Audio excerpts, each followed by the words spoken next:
OK, alors, bonjour tout le monde. Bien content d'être parmi vous. On a un plein cours aujourd'hui, un plein 3 heures. Juste un peu d'informations générales là, qui peut vous intéresser par rapport à l'examen.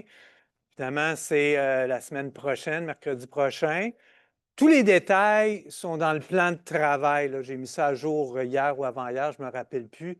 Tout est là, le fonctionnement, c'est sur un Excel, Excel vierge, avec aucun canevas préétabli par vous. Vous avez le droit à 2 feuilles, 8,5 par 11 là, physique, recto verso.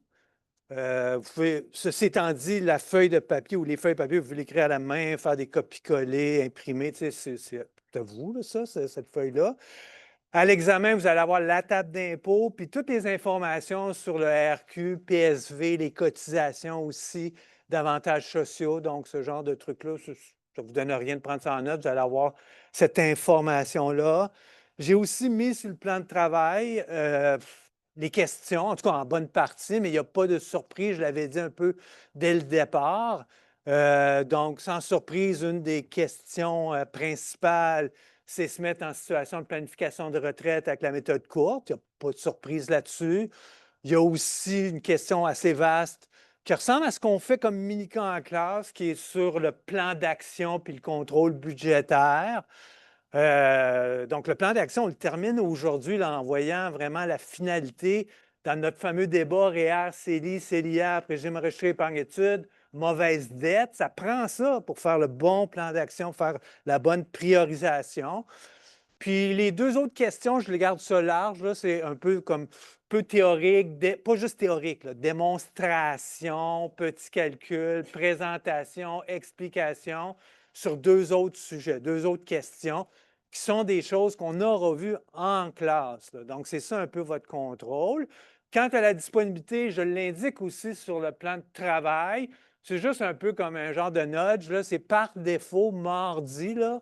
Je vais être dans ma salle virtuelle Zoom de 8h30 à 5h mardi, d'accord? Donc, normalement, il y a des gens qui viennent me voir et qui me posent des questions. Ceci étant dit, si vous voulez me parler avant ça, après, ça va être difficile, l'examen va être le lendemain, mais je suis toujours disponible. Vous avez juste à m'envoyer un petit courriel ou un petit texto puis dire je veux te rencontrer dans la salle Zoom.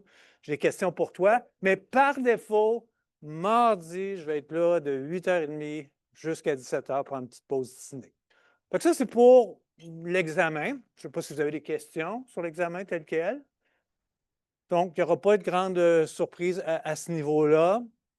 Alors, qu'est-ce qu'on fait aujourd'hui? Bien, aujourd'hui, on n'a pas complété à cause de l'Assemblée générale des étudiants la semaine passée. Donc, c'est très important de terminer la semaine 5, les régimes de retraite individuels où vous êtes des héros. On est des héros de la vie quotidienne.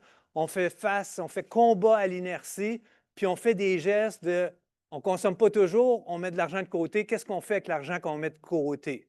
OK? Donc, ça ne se passera pas automatique. Il faut faire les gestes, il faut comprendre les enjeux, il faut être capable de prioriser parmi tous ces outils-là, mais surtout, vous devez être capable de l'expliquer aux gens autour de vous. Vous allez être bon pour vous, mais les gens autour de vous, c'est la confusion, puis c'est normal, c'est complexe, c'est vaste. Donc, c'est de ça qu'on va parler. Alors, quand on s'est laissé, puis aussi, on finira, vous allez avoir un petit mini-cas sur justement une question de priorisation. On travaillera en classe inversée comme ça tantôt. Puis par après, après la pause, ben, on va parler d'assurance de personne. C'est important d'en parler. Ce n'est pas à l'examen, là, j'aime mieux le dire tout de suite. C'est dans le plan de travail, je le dis. Dans le plan de travail, je dis que ce qui n'est pas à l'examen, entre autres, c'est les assurances de personnes, puis aussi l'aspect comportemental, du moins l'aspect comportemental tel que je vous l'ai présenté dans le cours 1, un peu en silo. OK? Donc ça, vous n'avez pas à connaître ou vous rappeler un biais de conformité, c'est quoi, ou de disponibilité, puis ce genre de choses-là. Donc, les assurances de personnes, je ne veux pas que vous quittiez, restez, parce que c'est important. On va en parler peut-être 1 heure, je ne sais pas combien de temps il va nous rester à ce moment-là, mais c'est important d'avoir les bases minimales, avoir la posture, avoir la compréhension de base de ces produits-là. Quand je parle d'assurance de personnes, je vais me concentrer sur les assurances vie et les assurances salaires, entre autres. D'accord? Donc, ça, c'est important. Puis c'est un beau banc d'essai encore une fois, de finances personnelles, de mathématiques financières, puis de comment vous réfléchissez par rapport à toutes ces propositions-là. D'accord? Donc, on va se donner de l'autodéfense par rapport à tout ça. OK, donc on s'est laissé exactement là. Alors, on poursuit notre discours, notre discussion sur les REER, les CELI, puis tout ce qui gravite autour. OK, donc, avant d'aborder le RAP, OK, je veux vous parler du RAP, du régime d'accès à la propriété, pour bien vous expliquer puis contextualiser la force ou l'avantage du RAP, à quoi ça sert le RAP, il est où l'avantage de ça? Je veux juste revenir un peu en arrière puis se dire, à la base, quand un argent, quand un épargne, quand des dollars sont immobilisés, sont dans le REER, bien, toute situation normale pour sortir va déclencher de l'impôt. Ça, vous savez tous ça, là, ça j'apprends rien. Mais je vous fais lever la tête un peu puis vous dire, il y a quelques exceptions à cette règle-là. Il y a quelques moments très, très rares où je pourrais exceptionnellement sortir de l'argent du REER puis pas être imposé. Pas être imposé tout de suite. OK? Donc, c'est ça que je veux vous montrer. Quelles sont ces situations-là où je peux sortir de l'argent de mon REER sans m'imposer? Bien, numéro un que je place, le RAP. Donc, déjà, je vous dis le début puis la fin de l'avantage du RAP.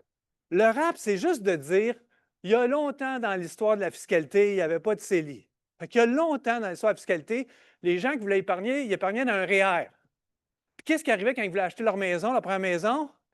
Hey, qu'est-ce que je viens de faire là? J'ai mis de l'argent dans mon REER, j'ai pris des cotisations, j'ai eu des déductions fiscales, puis là, quand je le sors, il faut que je m'impose dessus pour faire une mise de fonds pour ma maison. C'était comme ça avant le RAP. À un moment donné, il y a quelqu'un qui a eu l'idée, puis avec raison, de dire ça n'a pas de sens. Là. Les gens n'ont pas à faire le choix entre je devrais-tu mettre l'argent à mon REER ou me garder de l'argent pour ma première maison? On pourrait très bien faire les deux. Fait que la mécanique qui a été mise en place, c'est le RAP, c'est de dire on va pouvoir s'emprunter de l'argent de notre REER temporairement, puis on va le rembourser. Donc, c'est ça la petite histoire du RAP. Alors, quand je vous dis ça, est-ce que tout le monde comprend ici que, ouais, mais là, le CELI, c'est aussi bon que le REER par rapport à mon objectif d'acheter une première maison. Parce que le CELI, je peux sortir l'argent, épargner temporairement, sortir l'argent, le mettre dans ma maison mise de fonds, puis ce n'est pas imposable quand je l'ai sorti. Puis, mieux que ça, je recrée l'espace CELI quand je sors l'argent, on l'a dit la semaine passée. Fait que c'est pas grand-chose le RAP. Là. Si vous me suivez dans mon histoire, là, l'avantage du RAP, là, c'est pas une grosse affaire, surtout depuis que le CELI. Fait que là aussi, quand je vous dis ça, je suis après vous dire très clairement, c'est même pas discutable. Okay? C'est rare en finance personnelle que c'est pas discutable. C'est même pas discutable. C'est mieux CELIAP ou RAPé. C'est deux bébites complètement différentes. Le CELIAP, ça a du coffre. Ça te laisse de l'argent sur la table, ça te donne une subvention, parce que ça te donne une cotisation qui est déductible, qui te donne un remboursement d'impôt. Sais-tu quoi, quand tu vas le sortir de ton CELIAP, ça ne sera pas imposable, puis tu n'auras pas à le rembourser non plus. OK, fait que là, je veux dire, OK, c'est facile à comprendre, c'est facile à voir. Mais je sais pourquoi que le monde parle encore du RAP. OK, je vais vous en parler bien bientôt, là, dans 2 acétates. Je sais pourquoi les gens en parlent quand même. Je vais vous montrer tantôt, parce qu'il y a un petit levier financier qui est dû à la cotisation REER qui donne un petit remboursement d'impôt. Donc, je vais vous parler de ça tantôt, puis je vais vous mettre en garde par rapport à ça. D'accord? Bonne nouvelle, au début, quand ils ont instauré le CELIAP, puis ils se posaient la question, je parle des gens qui établissent les politiques fiscales, financières, de finances publiques, est-ce qu'on va permettre les deux? Est-ce qu'on va permettre à la même personne de, à la fois faire un CELIAP, faire un RAP? Puis, bon, la bonne nouvelle, c'est qu'ils ont décidé d'y aller de l'avant puis de permettre les deux. Mais je vous le répète, il y a un ordre là-dedans. CELIAP bien avant de RAPer. OK, fait que très rapidement, là, juste parce qu'ils sont là, quelles sont les autres situations où on peut sortir de l'argent du REER sans s'imposer tout de suite? Mais je vous le dis, c'est temporaire, ce n'est qu'un report d'impôt dans la mécanique. OK? Mais le régime d'encouragement à l'éducation permanente, okay? C'est la même idée que le RAP, c'est sortir de l'argent de son REER pour financer un retour aux études. Donc, si ça vous intéresse ou ça intéresse des gens autour de vous, vous lirez sur ce régime-là. Très intéressant. Jusqu'à 20 000 qu'on peut sortir de notre REER, qu'on va devoir rembourser. C'est exactement la même mécanique que le RAP. pour un objectif différent. Le faire, bien, quand je transfère mon argent à 71 ans de mon REER à mon FER, c'est important de se le rappeler que ça demeure un abri fiscal, que ça demeure une transaction qui se fait libre d'impôt. C'est simplement qu'on commence à déclencher un mécanisme de retrait minimum à chaque année qui va être imposable, évidemment. Ça va? La rente viagère aussi, c'est la même chose. J'échange mon 600 000 qui est dans mon REER comme une promesse de rente viagère avec une institution financière. Bien, le jour où je fais ce geste-là, j'ai tout sorti l'argent de mon REER. Est-ce que j'ai payé de l'impôt là-dessus? Non. Mais au fur et à mesure, évidemment, que les rentes viagères vont entrer, OK, vont être payées, mais là, ça va devenir un plein revenu inclusif à 100 REER au conjoint au décès, ça, c'est un sujet qu'on va beaucoup aborder après l'intra, plutôt après, après l'intra, quand on parle de fiscalité plus en détail, plus en planification fiscale. Bien, le REER, dans le fond, il s'impose ce qu'on appelle au deuxième décès. Il ne s'impose pas quand le premier conjoint décède, parce que normalement, le conjoint qui décède en premier va léguer le REER, son REER au conjoint survivant, et il n'y aura pas d'imposition à ce moment-là. On reviendra là-dessus, ce qu'on appelle un roulement fiscal. Puis quand on est marié, puis un divorce, puis on doit séparer les avoirs qui font partie du patrimoine familial, celui qui en a le plus va dédommager celui qui en a le moins, puis on va reparler de ça en masse après l'intra. Bien, le règlement de dire je vais te donner 100 000 de mon REER vers ton REER, bien, ce geste-là se fait libre d'impôt sans déclencher l'impôt. C'est des situations exceptionnelles. Donc, ça demeure exceptionnel de sortir de l'argent de son REER sans s'imposer. Toutes les mécaniques qui sont là de transfert, c'est des transferts où on ne paye pas d'impôt sur le coût, mais on reporte l'impôt. L'impôt s'en vient. Ce n'est pas qu'on devient, on économise l'impôt. OK, donc si on revient sur le technique qui est du RAP, ça a beaucoup changé en termes des chiffres, d'accord, évidemment, puis à juste titre, on a augmenté beaucoup la capacité du RAP, puis il a passé de 25 000 à 35 000 à maintenant 60 000. Donc, depuis 2024, chaque individu de 18 ans et plus qui souhaite acheter une première résidence, une première maison, donc c'est le même critère essentiellement que pour le CELIAP, peut sortir de son REER 60 000 $. Évidemment, il faut qu'il y ait de l'argent dans le REER. Hein? Le RAP n'est là simplement que si j'ai déjà un REER et que je souhaite piger dans le REER pour faire l'achat d'une première maison. Donc, c'est 60 000 $.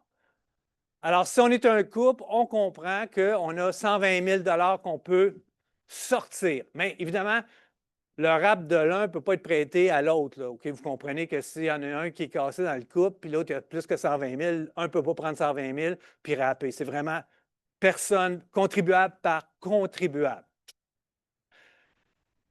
Elle est là, la mécanique de récupération de l'impôt pour le fisc. OK?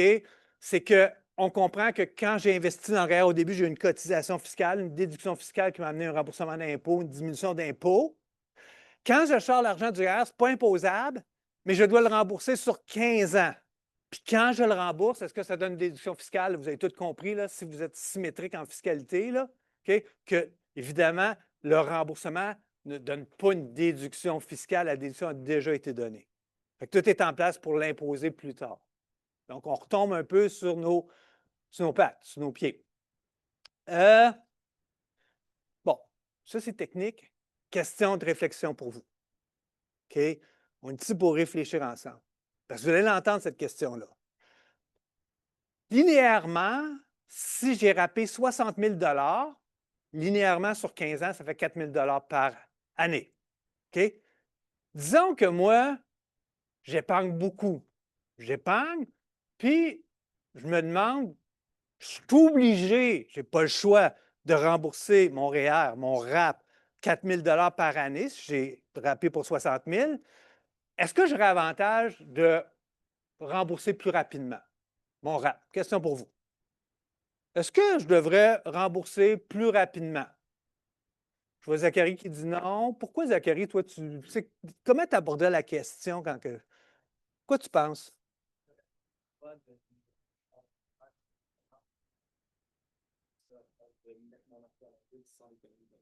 Parfait. Donc, tu as tout compris. tu as donné la réponse complète. Je vais juste rajouter un peu de choses, mais c'est exactement cette idée-là. Je ne suis pas prêt à dire, est-ce que ça vaut la peine d'épargner encore plus pour rembourser de façon hâtive ou plus rapidement mon rap? Non, l'épargne, c'est toujours la valeur première dans notre histoire. OK? C'est le but du cours, d'accord? Peut-être que je suis excessif de parler tout le temps d'épargne, mais c'est ça l'idée ici, d'accord? Donc, la question, c'est pas de dire est-ce que tu devrais épargner ou pas. Tu dois épargner, puis si tu as la capacité de rembourser de façon anticipée le RAP, donc au lieu de le faire en 15 ans, le faire en 5 ans, assure-toi, puis c'est ça que Zachary dit, assure-toi que si tu fais ça, ton REER il est plein, ton vrai REER, tes cotisations de REER à chaque année sont pleines, ton CELI est plein, ton CELIAP est plein, ton régime enregistré épargne-études il est plein. OK? Si tout ça, c'est oui, OK, tu peux rembourser de façon anticipée ton RAP. Donc, qui rembourse de façon anticipée un rap dans la vie de tous les jours, avec toute l'histoire que je vous raconte là, que Zachary a amorcée? Ben, j'aime ça le dire de même, ce n'est pas scientifique. J'ai l'impression à l'œil, il doit y avoir 2 de la population qui peuvent se trouver dans cette situation-là. Peu de gens. Fait que c'est comme ça que vous répondez à quelqu'un qui va vous la poser. Hey, j'ai un petit lousse, là, je devrais-tu rembourser de façon anticipée? Mais c'est sûr que si tout est plein, oui, rembourse de façon anticipée, ça demeure un abri fiscal, là, le retour des dollars dans le REER par le RAP. Ça va? OK, donc ça, c'est l'histoire du RAP niveau technique. Je vous conte une petite histoire. Je ne l'ai pas mis à jour depuis 2020, mais elle existe encore. Elle est un peu épouvantable. Okay? Excuse-moi, un peu une histoire d'Halloween avant le 31 octobre. C'est ce que j'appelle ici le rap désastre. Okay? Puis quand je l'explique, oui, je prends position, je vous dis que c'est de la boîte un peu comme stratégie, mais je vous jure que je ne vise pas les gens qui adhèrent à ça. OK? Les gens, souvent, sont mal informés ou ils ont l'impression que c'est la seule façon de faire. Les gens sont pressés et surtout, le blâme, il ne va pas le blâme n'est pas dirigé vers les gens qui adhèrent à ce genre de stratégie-là. Ceux qui sont vraiment à blâmer, ce sont toutes les institutions financières, sans exception, qui font la promotion de ce genre de transactions-là. OK? Donc, ce fameux rap désastre-là que je vais vous présenter, je vous le présente de la façon suivante. OK? Ah non, voyons, j'avais tellement hâte de la compter que j'ai oublié de dire les critères. Les critères, c'est la même affaire que le CELIAP. OK? Donc, comment je fais pour rapper? Il faut que je dois avoir été au moins 4 ans consécutifs sans être propriétaire. Si je suis célibataire, c'est simple, c'est comme ça. Okay? Pas de controverse. Je suis célibataire. Ça fait-tu 4 ans que je n'ai pas eu de résidence à mon nom? Si la réponse est oui, je peux faire un CELIAP si je n'ai pas fait dans le passé, parce que CELIAP, c'est seulement une fois, puis je peux rapper. D'accord? Où ça se complexifie, c'est si j'ai un conjoint, une conjointe. Puis là, il y a un petit côté là, qui va être un peu, pas controversé, là, mais qui peut faire jaser. Alors, si tu as un conjoint ou une conjointe, il faut que tu passes au point 3. Si tu as un conjoint ou une conjointe, tu regardes ta conjointe, as-tu été propriétaire depuis 4 ans? La personne dit non, parfait, on peut rapper, je peux rapper. Le problème, la contamination, la controverse, puis là, partez pas en guerre avec votre conjoint si ça s'applique à vous, votre conjointe, c'est que votre nouvelle flamme, votre nouveau conjoint, conjointe peut vous contaminer par rapport au RAP, puis encore plus important, par rapport au CELIAP. Comment on fait pour ne pas être contaminé, Marc? OK? Je vais vous dire comment on fait pour être contaminé, puis vous allez comprendre comment ne pas être contaminé. OK, donc la situation de la contamination, c'est-à-dire de s'exclure de l'admissibilité au RAP, au CELIAP, c'est la situation où tu te fais une nouvelle blonde, un nouveau chum. Cette personne-là, vous me voyez venir, a sa résidence principale, a une résidence. OK?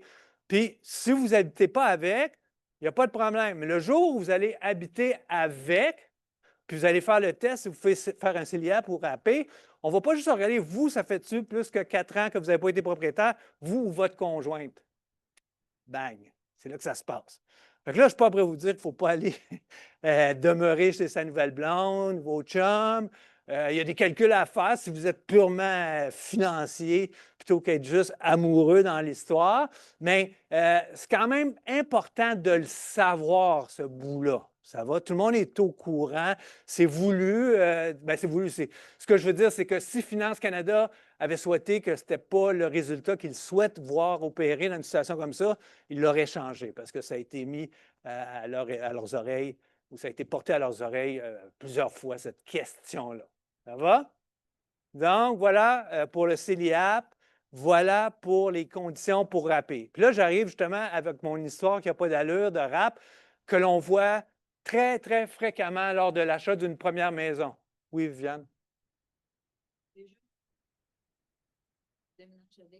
C'est correct, ça. C'est correct. C'est parce que la façon, comment que tu es contaminé par rapport au CELIAP, c'est que si toi, au moment où tu arrives pour ouvrir le CELIAP, c'est là que le test se fait, au moment d'ouvrir. Si tu l'as déjà ouvert, bingo, tu es correct. OK? Parfait. Donc, l'histoire d'horreur qui se passe, c'est la situation suivante. Je l'ai illustrée. OK? Un couple, chacun font 60 000 bruts. Pas beaucoup d'argent. OK? 60 000 bruts, là, c'est à peu près 45 000 après impôts, avantages sociaux, c'est 90 000. Mais en même temps, 90 000, c'est un train de vie qui, quand tu le compares à la moyenne canadienne, qu'on a vu au tout début de la session, c'était autour de 67 000. Fait que, tu sais, la vraie vie, c'est ça. Là. La vraie vie, c'est pas de faire 100 000 nécessairement. C'est plutôt rare, ça. OK, donc j'arrive avec deux conjoints qui font chacun 60 000 bruts. Ils n'ont jamais rien dépensé au-dessus de leur capacité, mais ils n'ont rien épargné à date. Donc, ils ont créé, vous savez ça, vous avez des cours de comptabilité financière. Si on n'a rien créé, si on vit exactement à l'intérieur de nos moyens, sans plus, sans moins, bien, tu auras zéro actif d'accumuler puis zéro passif de créer. Tu vis avec ce que tu as. D'accord? Donc, le problème pour ces gens-là qui voudraient s'acheter une première maison et qui se posent la question, est-ce qu'on pourrait rapper? Je ne sais pas comment ça marche, mais j'ai entendu dire que c'est la façon de pouvoir acheter une première maison, d'avoir un petit levier financier. Bien, c'est de dire que ça ne va pas très bien parce que, regardez, pas d'actifs, pas de passifs, il n'y a pas de mise de fonds disponible. Et là, c'est là que les institutions financières sont irresponsables. Ce qu'ils font, ils leur disent, pas de problème, on va te prêter 35 000 chacun. Mais là, je vais le dire globalement pour le couple. OK? On sait que c'est individuel, ces gestes-là, mais on va le dire globalement. Dans ce temps-là, quand j'ai fait l'exemple en 2020, il était de 35 000 le RAP potentiel. OK? Donc, ce que l'institution financière va faire, écoutez bien l'histoire, elle va prêter 35 000 à monsieur, 35 000 à madame, puis ils vont avoir 70 000 Est-ce que c'est avec ça que c'est leur mise de fonds? Pas pantoute. C'est beaucoup plus ratoureux que ça. C'est beaucoup plus un levier étiré que ça. Donc, le 70 000, il sert à quoi? Il sert pour chacun des conjoints de faire une première cotisation REER. Monsieur fait une cotisation REER de 35 000, madame fait une cotisation de 35 000 à son REER. Vous me suivez? On a passé de 60 000 à 25 000. C'est une belle zone de REER, ça? C'est une belle zone, ça. Aimez-vous ça comme zone de REER, ça? De 60 000 à 25 000, si on allait voir la table d'impôt 2025? C'est beau, ça? C'est pas beau pantoute. Il n'y a personne passé de 60 000 à 25 000 qui mettrait ça dans un REER dans la vraie vie. Dans la vraie vie, les gens le mettraient dans le CELI puis attendraient un peu, ou ils en mettraient un petit bout, peut-être de 60 000 à 50 000. Bref, ils travailleraient avec le taux marchand d'imposition puis ils regarderaient. Ça va?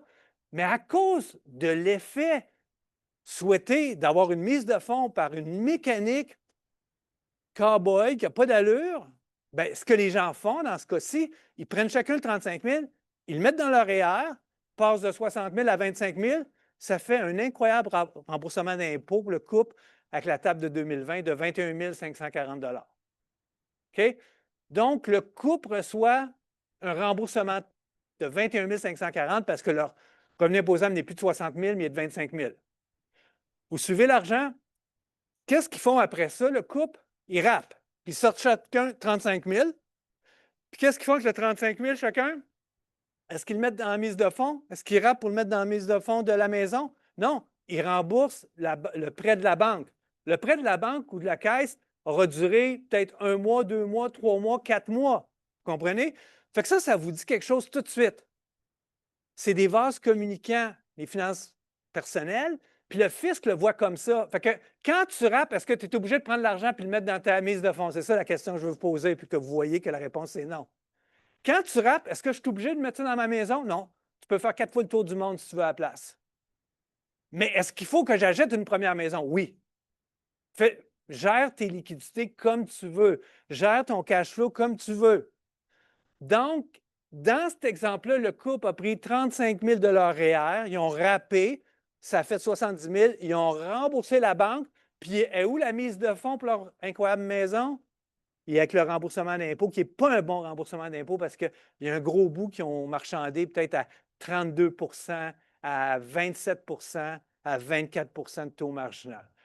Fait qu'il est là le 21 000. Alors là, le délire, il ne termine pas là. Il n'y avait pas une scène, ces gens-là. Puis là, je vous dis, avec 21 000 de mise de fonds qui est créé de manière complètement artificielle par un jeu de remboursement par rapport à un mauvais geste financier d'avoir mis ça dans le REER plutôt que dans le CELI, ils peuvent s'acheter une maison de combien avec 21 000 420 000. Parce que la banque, la caisse, va prêter jusqu'à 95 %. Ils vont demander 5 % de mise de fonds. Il va falloir s'assurer auprès de la SCHL. On va parler de ça au retour de la semaine de travaux et études quand on parlait de se loger, acheter ou louer, tout ça. Mais bref, on va pouvoir se rendre jusqu'à une valeur de résidence de 420 000 N'oubliez pas que ces gens-là avaient zéro actif, zéro passif. Il n'y avait pas une scène. Ils ont deux tests à passer. Le test de l'amortissement brut de la dette, qui se définit comme cela, hypothèque, plus chauffage, plus taxes municipales, divisé par le revenu brut. Ce ratio-là doit être inférieur à 32 %. Donc, dans notre exemple de l'hypothèque, une hypothèque de 399 000 parce qu'on va faire une mise de fonds de 21 000, le chauffage par mois, 250 que j'ai mis, taxe 292, divisé par le revenu brut mensuel, 10 000. On passe le premier test à 26,3. Troisième ou deuxième test, plutôt, l'amortissement total de la dette. Donc, si tu as passé avec l'amortissement brut de la dette, tu n'as aucune autre dette que l'hypothèque envisagée, bien, c'est sûr que tu vas passer l'autre parce que c'est les mêmes frais, le même calcul qu'on vient de faire, auquel on va rajouter le coût des autres dettes. Ici, il n'y avait pas d'autres dettes. Puis le ratio qu'il faut passer, il faut être à l'intérieur, inférieur à 40 % Donc, ici, on réussit haut la main à rencontrer les exigences des institutions financières. Fait que, on comprend que, est-ce que c'est bon rapper, Marc, ou pas? Quelqu'un, mon beau-frère, il me pose la question, est-ce que c'est une bonne idée de rapper? Vous avez la réponse. OK? Si c'est un rap comme ça, c'est pas une bonne idée de rapper. C'est pas bon rapper. OK? Mais si c'est un rap assumé, qui te permet d'aller chercher une mise de fonds de 10, 15, 20 puis tu avais mis de l'argent un peu de côté. Bref, dans une situation comme ça, ce qu'il faut dire, ce qu'il faut encourager, c'est d'avoir un contrôle budgétaire pour arriver graduellement à aller chercher une mise de fonds qui est l'équivalent du 21 000 et plus, d'accord, par soi-même. Ceci étant dit, je sais que l'admissibilité puis l'accessibilité à la première maison, elle est très difficile, elle est plus difficile qu'elle n'a jamais été pour une génération. OK? Fait que c'est pour ça que quand c'est possible, je sais que ça peut controverser quand je dis ça parce que ça peut être frustrant pour les gens qui n'ont pas cette chance-là. Mais je suis ici pour avoir un portrait global de toutes les situations. Puis moi, ce que je dis, c'est quand la génération future, bien, pas future, mais la génération plus âgée, vos parents, ont les moyens dans leur planification de retraite d'avoir une partie où ils peuvent avancer à des gens responsables qui comprennent un montant d'héritage préalablement, plutôt qu'attendre que vous ayez 58 ans, vous achetez une BMW convertible, puis tu sais, je veux dire, ça donne quoi ça, cette histoire-là? C'est là qu'il faut que ça se passe. C'est là que le love money doit arriver, quand c'est possible. C'est possible. Fait que travailler sur ce discours-là, c'est quelque chose auquel je crois. Mais je sais que ce n'est pas tout le monde qui va pouvoir avoir cette chance-là. Mais les conclusions demeurent les mêmes de ce que je vous dis. Là. Ça, c'est horrible de faire un rap de même. Là. OK? Parce qu'aussi, le rap, ce qu'il peut produire, c'est que ça donne l'illusion de pouvoir financièrement acheter quelque chose dont tu n'as pas les moyens pour l'instant. OK? Donc, il faut que tu achètes quelque chose que tu as les moyens puis qui correspond à tes besoins aussi. Bon, OK, assez pour ce volet-là. Donc, le rap, ça dépend des situations. OK, un sujet extrêmement important, pas pour l'examen tel quel, OK, mais pour la vraie vie, OK, pour vous, pour les gens que vous allez conseiller. OK? Vous vous rappelez que quand on a comparé REER versus CELI, on a commencé par trouver le point d'indifférence. Quand est-ce que le CELI et le REER, c'est le même résultat? Bien, ce qu'on s'est dit, c'est que ça va donner exactement le même résultat quand la cotisation au REER, je la fais, j'ai un remboursement d'impôt parce que j'ai une déduction fiscale, je place mon remboursement dans un REER ou un CELI, puis je le laisse aller lui aussi, je le place, vous comprenez? Puis que ma déduction fiscale, au moment où je prends ma cotisation, ça va être le même taux marginal d'imposition que quand je vais retirer dans 20 ans, dans 30 ans, 40 ans. Chose pas facile à faire, mais vous comprenez, c'est dans quel genre de fourchette en dehors d'aujourd'hui je me situe. Ça va? Donc ça, c'était comme le point d'indifférence. Puis par ça, on a vu c'était quoi le point où il y avait avantage au REER versus le CELI, puis quand est-ce que le CELI était meilleur que le REER. Je l'ai dit, apprenez pas ça par cœur. Soyez capable de l'expliquer, de le démontrer, puis on va travailler là-dessus tantôt avec le mini-cas. Mais la vraie façon de discriminer, prioriser entre le REER et le CELI, c'est tout ce que je viens de dire, mais ce n'est pas le taux marginal d'imposition que vous devez regarder. C'est pas rien, là, il est temps que je vous le dise. C'est important que je vous dise ça. Parce que le Québec a plusieurs mesures socio-fiscales, c'est-à-dire des mesures sociales qui sont en lien avec ton profil fiscal, ton revenu fiscal, bien, la vraie impôt conceptuel, quand tu qualifies l'impôt comme étant tout échange d'argent entre toi et le gouvernement en lien avec ton revenu d'impôt. Si tu englobes tout ça, bien là, le REER, il fait la job. Pourquoi? Pour augmenter tes allocations familiales. Le CELI fait la job. Pourquoi?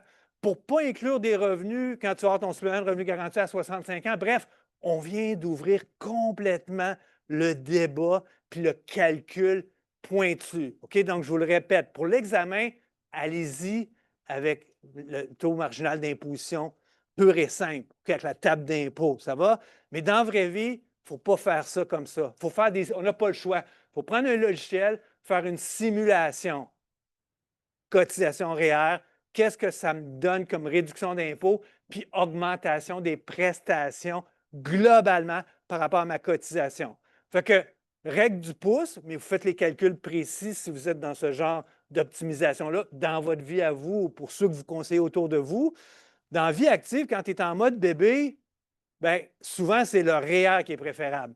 Puis quand on voit des manchettes comme ça de Daniel Germain, de dire que cotisation au REER qui donne un remboursement d'impôt de 80 est-ce qu'il dit n'importe quoi? Est-ce qu'il dit quelque chose qui ne se peut pas? Non, il dit quelque chose qui est tout à fait exact, tout à fait réel. Parce que quand on calcule l'impôt au sens large avec le taux effectif marginal d'imposition, c'est ça le terme qui est utilisé, le TEMI, quand on calcule tout, c'est vrai que ça donne 80 parce que dans une certaine zone de revenu familial, de faire 10 000 dans le REER, d'accord?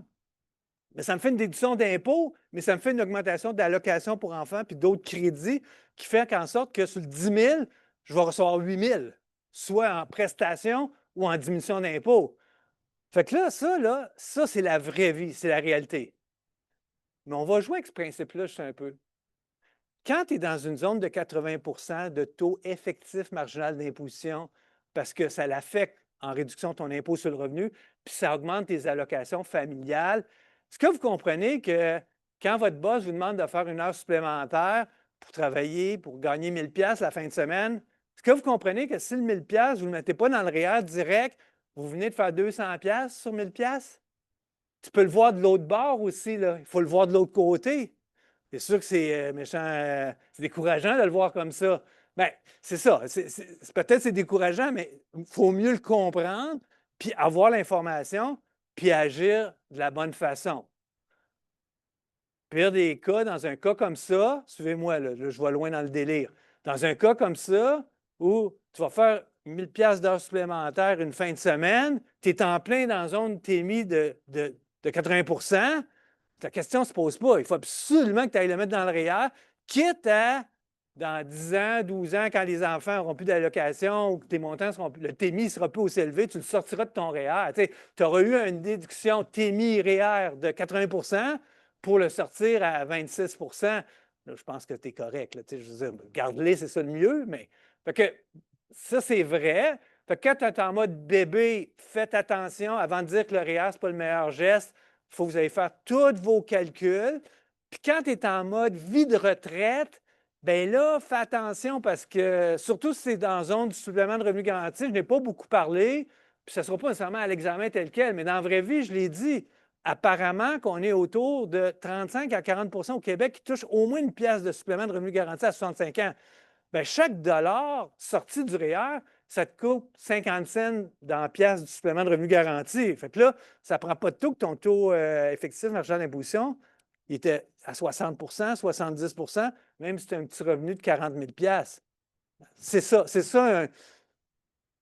pas un gouvernement, mais une société qui se donne beaucoup d'un filet social important. Donc, évidemment, l'idée, tant qu'à moi, ce n'est pas de critiquer ce filet social-là, mais de comprendre les règles du jeu autour pour tirer profit par rapport à notre situation, surtout quand on a le choix entre REER ou CELI. OK? Donc, voilà pour vous, pour votre entourage, c'est le TMI. Vous devez faire vos tests avec des logiciels d'impôt. Parce qu'il y a tellement de mesures. Regardez la prochaine acétate, là. Je ne veux pas, c'est tout petit, là, tout ça, mais il y a à peu près une centaine de graphiques sur les TMI, dépendamment. Est-ce que tu es célibataire? Est-ce que tu es en couple? Est-ce que tu es monoparental? Est-ce que tu as un enfant, deux enfants, trois enfants? Est-ce qu'il y a des frais de garde, pas de frais de garde? Bref, il y a tellement de mesures sociales au Québec qui bougent avec une forme du revenu imposable que regardez, là, si on regardait juste l'impôt sur le revenu, c'est les picots en mauve ici. OK, on comprend que c'est normal, c'est des plateaux, comme on sait, qui augmentent tout le temps. Mais regardez la folie du TMI. Comment que ça bouge tout le temps, tout le temps, tout le temps, là. Fait que, faut absolument connaître, comprendre ces concepts-là dans notre vie à nous, puis pour les gens qu'on va conseiller. Ça va? Donc, taux effectif, marginal d'imposition, dans le jargon, c'est un de mes profs qui a pensé à ça. Il y a longtemps, longtemps, c'est mon prof dans les années 80, c'est Claude Laferrière. Donc, il appelle ça les courbes de Laferrière. Il a vraiment été très intelligent de sa part de penser à ça. OK, donc, juste avant de vous laisser travailler le mini-cas, je veux juste revenir sur un sujet qui avait été abordé, mais très évacué immédiatement à la semaine 2. Quand on était à l'étape 4, je vous faisais où on est dans l'accumulation du capital, combien je dois accumuler de capital, d'épargne au jour 1 de ma retraite, pour faire face à mes objectifs de retraite, pour pouvoir éponger mon déficit que j'ai à l'étape 3. Je vous avais dit à la semaine 2, on n'est pas en mesure de parler encore avant impôt ou après impôt parce qu'on ne comprenait pas encore que le CELI et le REER sont tous les deux des abris fiscaux à 100 mais avec la nuance que le REER, pour que ce soit un abri fiscal à 100 il faut que le remboursement, je le replace tout de suite dans un abri fiscal, puis qu'il faut le taux marginal d'imposition à l'entrée soit égal au taux marginal d'imposition à la sortie. Si on n'avait pas cette information-là. Alors, juste pour revenir sur le sujet, puis pour le simplifier en bout de ligne, OK? On va regarder, là, ce n'est pas exactement les mêmes chiffres que le cas qu'on avait fait à la semaine 2, mais c'est la même idée. Donc, disons qu'à l'étape 4, je dois créer pendant 20 ans un revenu annuel de retraite de 45 000. Non, je dois avoir construit dans 20 ans un revenu annuel de retraite de 45 000 qui doit durer pendant 29 ans. OK?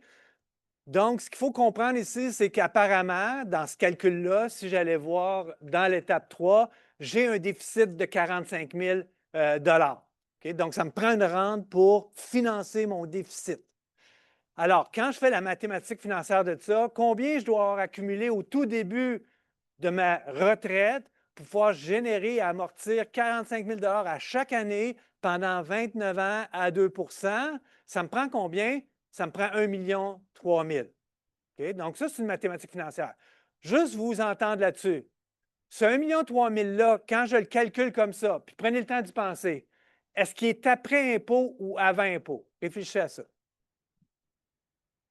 C'est un petit test là, pour voir. Là. Ça peut être loin un peu la semaine 2, là, mais pensez-y, ça se réfléchit. Est-ce que mon 1 300 000 il est après impôt ou avant impôt?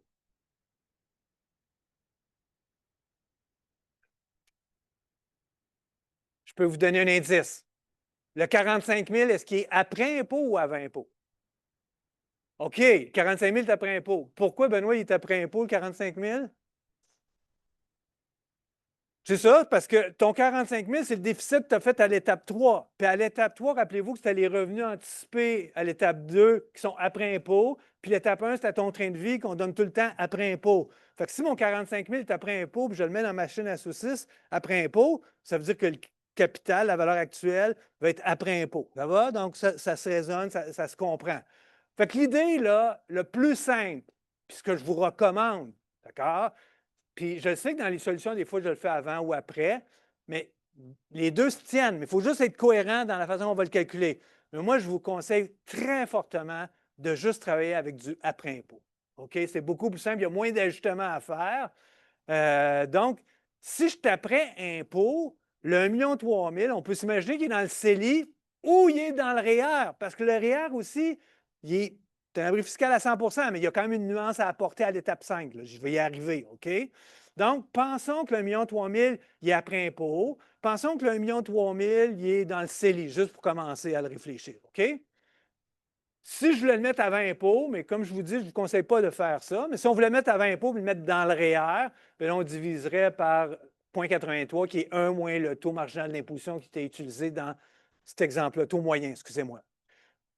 OK? Mais ce qui est bien important de comprendre, si on travaille après impôt, puis c'est ce que je vous conseille de faire, faites attention.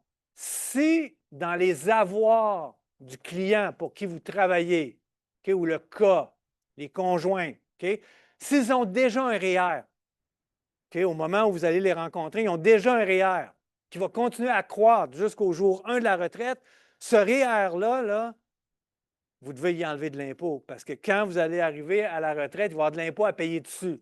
Tu n'as pas de remboursement. Le remboursement, il est déjà passé dans le passé. Il est déjà dans le passé, puis il est déjà dans les limbes, là. Tu ne sais plus il est où, là. OK? Essaye pas de le retrouver, le remboursement. OK? Donc, je répète, si le couple a déjà un REER, bien, le REER tel qu'il est constitué rendu au moment de la retraite, il faut que tu enlèves l'effet fiscal pour être tout après impôt. OK? C'est ce que je vous dis. Donc, dans mon exemple ici, ça donnait 600 000. Alors, on devait constituer 403 000. Donc, 403 000 après impôt. 1 300 000 moins le 600 000 des REER qui sont après impôt. Donc, j'étais à 403 000. Je ne mettrai pas l'argent avant impôt. Mais l'ajustement que je vais faire, par contre, c'est à l'étape 5. OK? À l'étape 5, pour arriver à 403 000, on vient de dire qu'il faut constituer 403 000. Il me reste 20 ans de vie active dans cet exemple-là. Donc, combien je dois épargner? C'est 10 335. Et c'est là, et là la nuance. Si je l'imagine 10 335 dans le CELI, ça va, on le sait, il n'y a rien d'autre à dire. Mais si tu l'imagines dans le REER, tu pourrais être tenté de dire, bien, c'est pas vraiment 10 335 que je dois mettre dans le REER parce que je vais avoir un remboursement d'impôt. OK, il y a une formule pour calculer ça. J'arriverai à 7 593. D'accord? Parce que 7 593 par année, ça me donne un remboursement dans cet exemple-là de 2 742 et ça fait 10 336.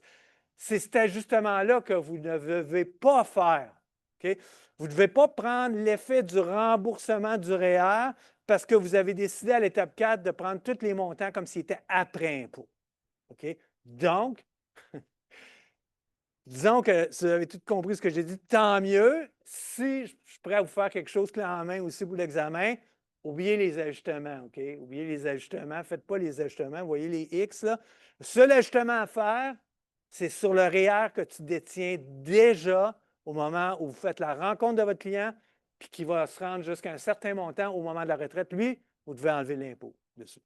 Ça va? Donc, voilà pour comment travailler avec cette situation-là dans un cas comme vous allez avoir à l'examen sur la planification de la retraite en 5 étapes. Alors, ça fait le tour de ce que je voulais vous dire sur les régimes de retraite personnels, individuels. Alors, il est disponible, allez sur votre portail de cours, semaine 5, l'énoncé, puis on va se donner 30 minutes de travailler sur le mini-cas, d'accord?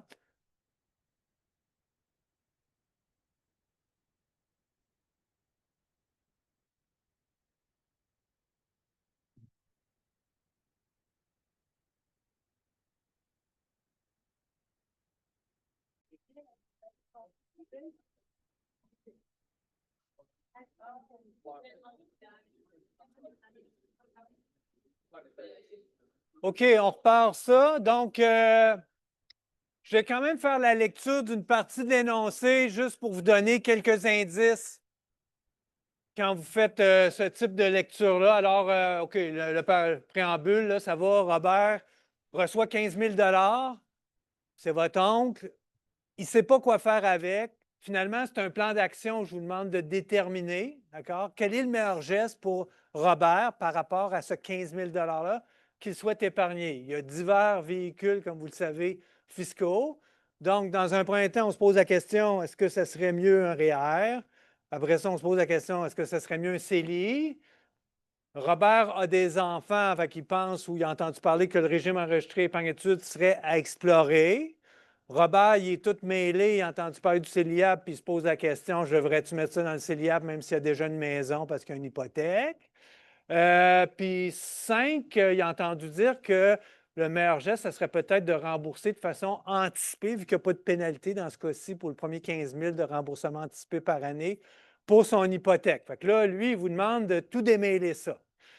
Quelle information que je vous donne en plus? Ben, je vous dis qu'en ce moment, vie active, Robert, son revenu imposable est de 145 000. Alors, vous, quand vous voyez ça, vous dites, OK, quand je vais être dans le scénario REER, ça va faire en sorte que le revenu imposable va passer de 145 000 à 130 000. C'est quoi le taux marginal d'imposition dans cette zone-là? C'est comme ça qu'on va calculer l'impact favorable de la déduction fiscale.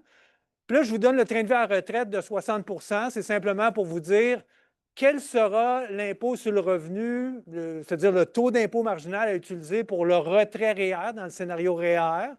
Il va être à 60 % de 145 000. J'ai vu, entendu des gens qui ont poussé la machine là-dessus, tout à fait correct. On ne peut pas être contre la vertu. Ce n'est pas nécessaire. Vous pouvez juste faire 60 fois 145 000.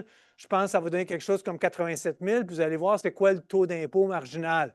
Il y a des gens qui ont travaillé avec l'idée de dire le revenu imposable, ça c'est brut, le train de vie, ça c'est net. Puis, tu sais, toute l'idée de dire que quand on va être à 60 % de train de vie à la retraite, bien, notre revenu imposable va baisser, puis l'effet de l'impôt, vu qu'il est progressif, va être moins important. Bref, c'est trop loin, là, on n'a pas besoin d'aller jusque-là, mais c'est correct.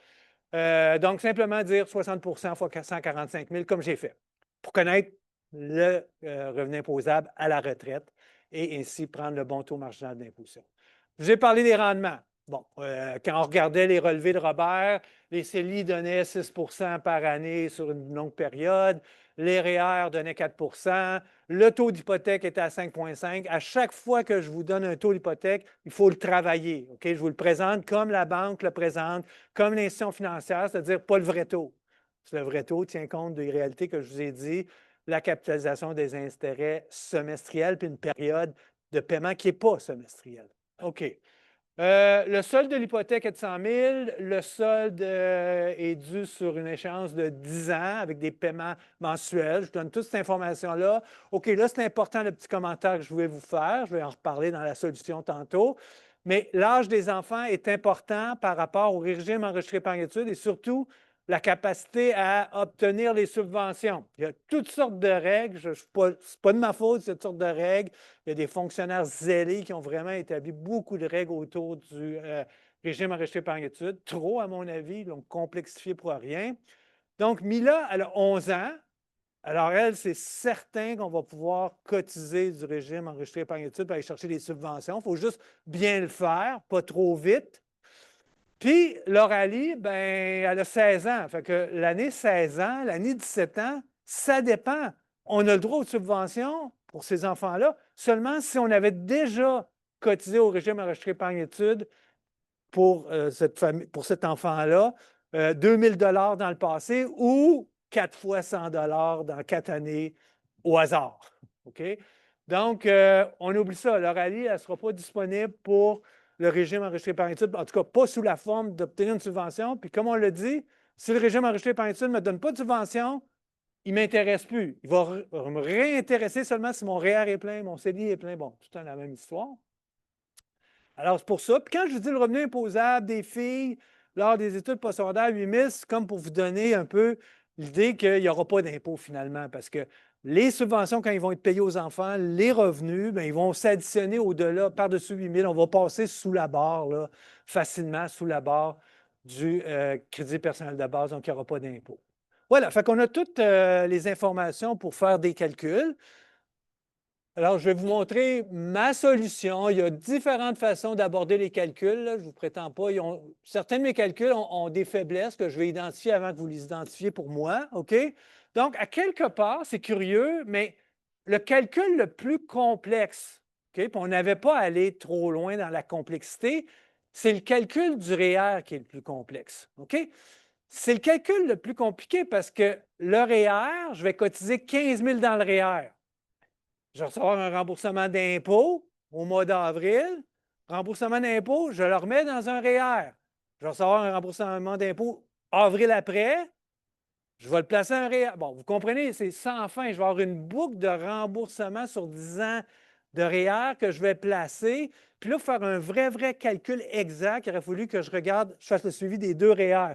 Le REER que je mets 15 000, puis tous les remboursements que je reçois, que je remets à chaque année dans le REER. Bref, ça se fait, là, ce n'est pas la fin du monde, mais dans le contexte d'examen ou un petit mini-cas, vous ne deviez pas faire ça. Okay?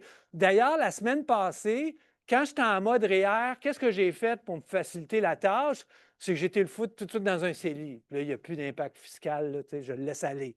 Mais ici, j'ai décidé de ne pas le mettre dans le CELI parce que, pour être parfaitement honnête, on le sait que le REER, c'est le meilleur scénario. Fait que dans vraie vie, qu'est-ce qu'on ferait pour Robert? Si on le place dans le REER, le remboursement, on le mettrait dans le REER. On ne le mettrait pas dans le CELI. Ce n'est pas que ça donne le même résultat. Parce que le taux marginal d'imposition, quand on cotise, Robert est à 47, puis quand on va retirer, il va être à 36 36 c'est mon 87 000 que j'ai au tableau. C'est 145 000 de revenus imposables à 60 au moment de la retraite. Fait que cet effet favorable-là, ce scénario favorable-là du REER, c'est le temps de mettre dans le REER, bien, je fais la même chose que les remboursements. Fait que moi, j'ai fait ça différemment. Ce n'est pas parfait du tout. Il y a une lacune. Je veux dire, il y a comme il y a une limite à mon calcul. C'est que vous voyez, le 15 000 devient 28 550. C'est écrit en petit en haut, mais la formule, c'est le 15 000 divisé par 1 moins le 0,4746. Ça, c'est mon taux marginal d'imposition dans la zone de 145 000 jusqu'à 130 000. Ça, quand je prends cette formule-là, à perpétuité, ça tient compte de mon remboursement que je reçois. OK? Donc, la somme de tous mes remboursements sont inclus. Mais c'est quoi la faiblesse de ce calcul-là? C'est que je le mets tout dans ma chaîne à saucisses comme si tous les remboursements, je les recevais la même année. Alors que dans les faits, je vais en recevoir année 1, année 2, année 3, année 4, tout le temps diminuer. Bref, j'ai une lacune moi aussi. Ce n'est pas grave, ce n'est pas si important que ça. On le sait tous que si on avait un calcul exact à faire, on ne le ferait pas comme ça, puis ni avec un remboursement qu'on mettrait dans un CELI. D'accord? Donc, mon 28 550 que je place pendant 10 ans à 6 parce que je prends 6 pour tous mes types de véhicules fiscaux, ça donne 51 128. Évidemment, mes calculs sont tous après impôt. Le CELI est après impôt. Mon remboursement anticipé pour hypothèque, c'est des éléments après impôt. Et puis, mon régime enregistré épargne-études va être après impôt aussi parce que pour tous ces éléments-là, je viens de vous dire, il n'y a pas d'impôt. Fait que le REER, c'est important que je le mette aussi comme effet après impôt. Alors, je prends mon 51 128, puis je fais comme je le claquais d'un coup, donc à 36,12 d'impôt. J'arrive à 32 661. Alors, voilà, ça, c'était le premier calcul qui n'est pas parfait, mais c'est le calcul du REER. Le calcul du CELI, ça se dit en 2 secondes. Il n'y a pas de facteurs fiscaux dans le CELI. Je mets 15 000 je le laisse aller pendant 10 ans, je fais un rendement de 6 ça va ressembler à quoi dans 10 ans? 26 863. J'ai presque doublé, je n'ai pas tout à fait doublé. À 7,2 de rendement, j'aurais doublé avec la règle du 72. 7,2 fois 10 ans, 72, ça double le capital investi. Donc voilà.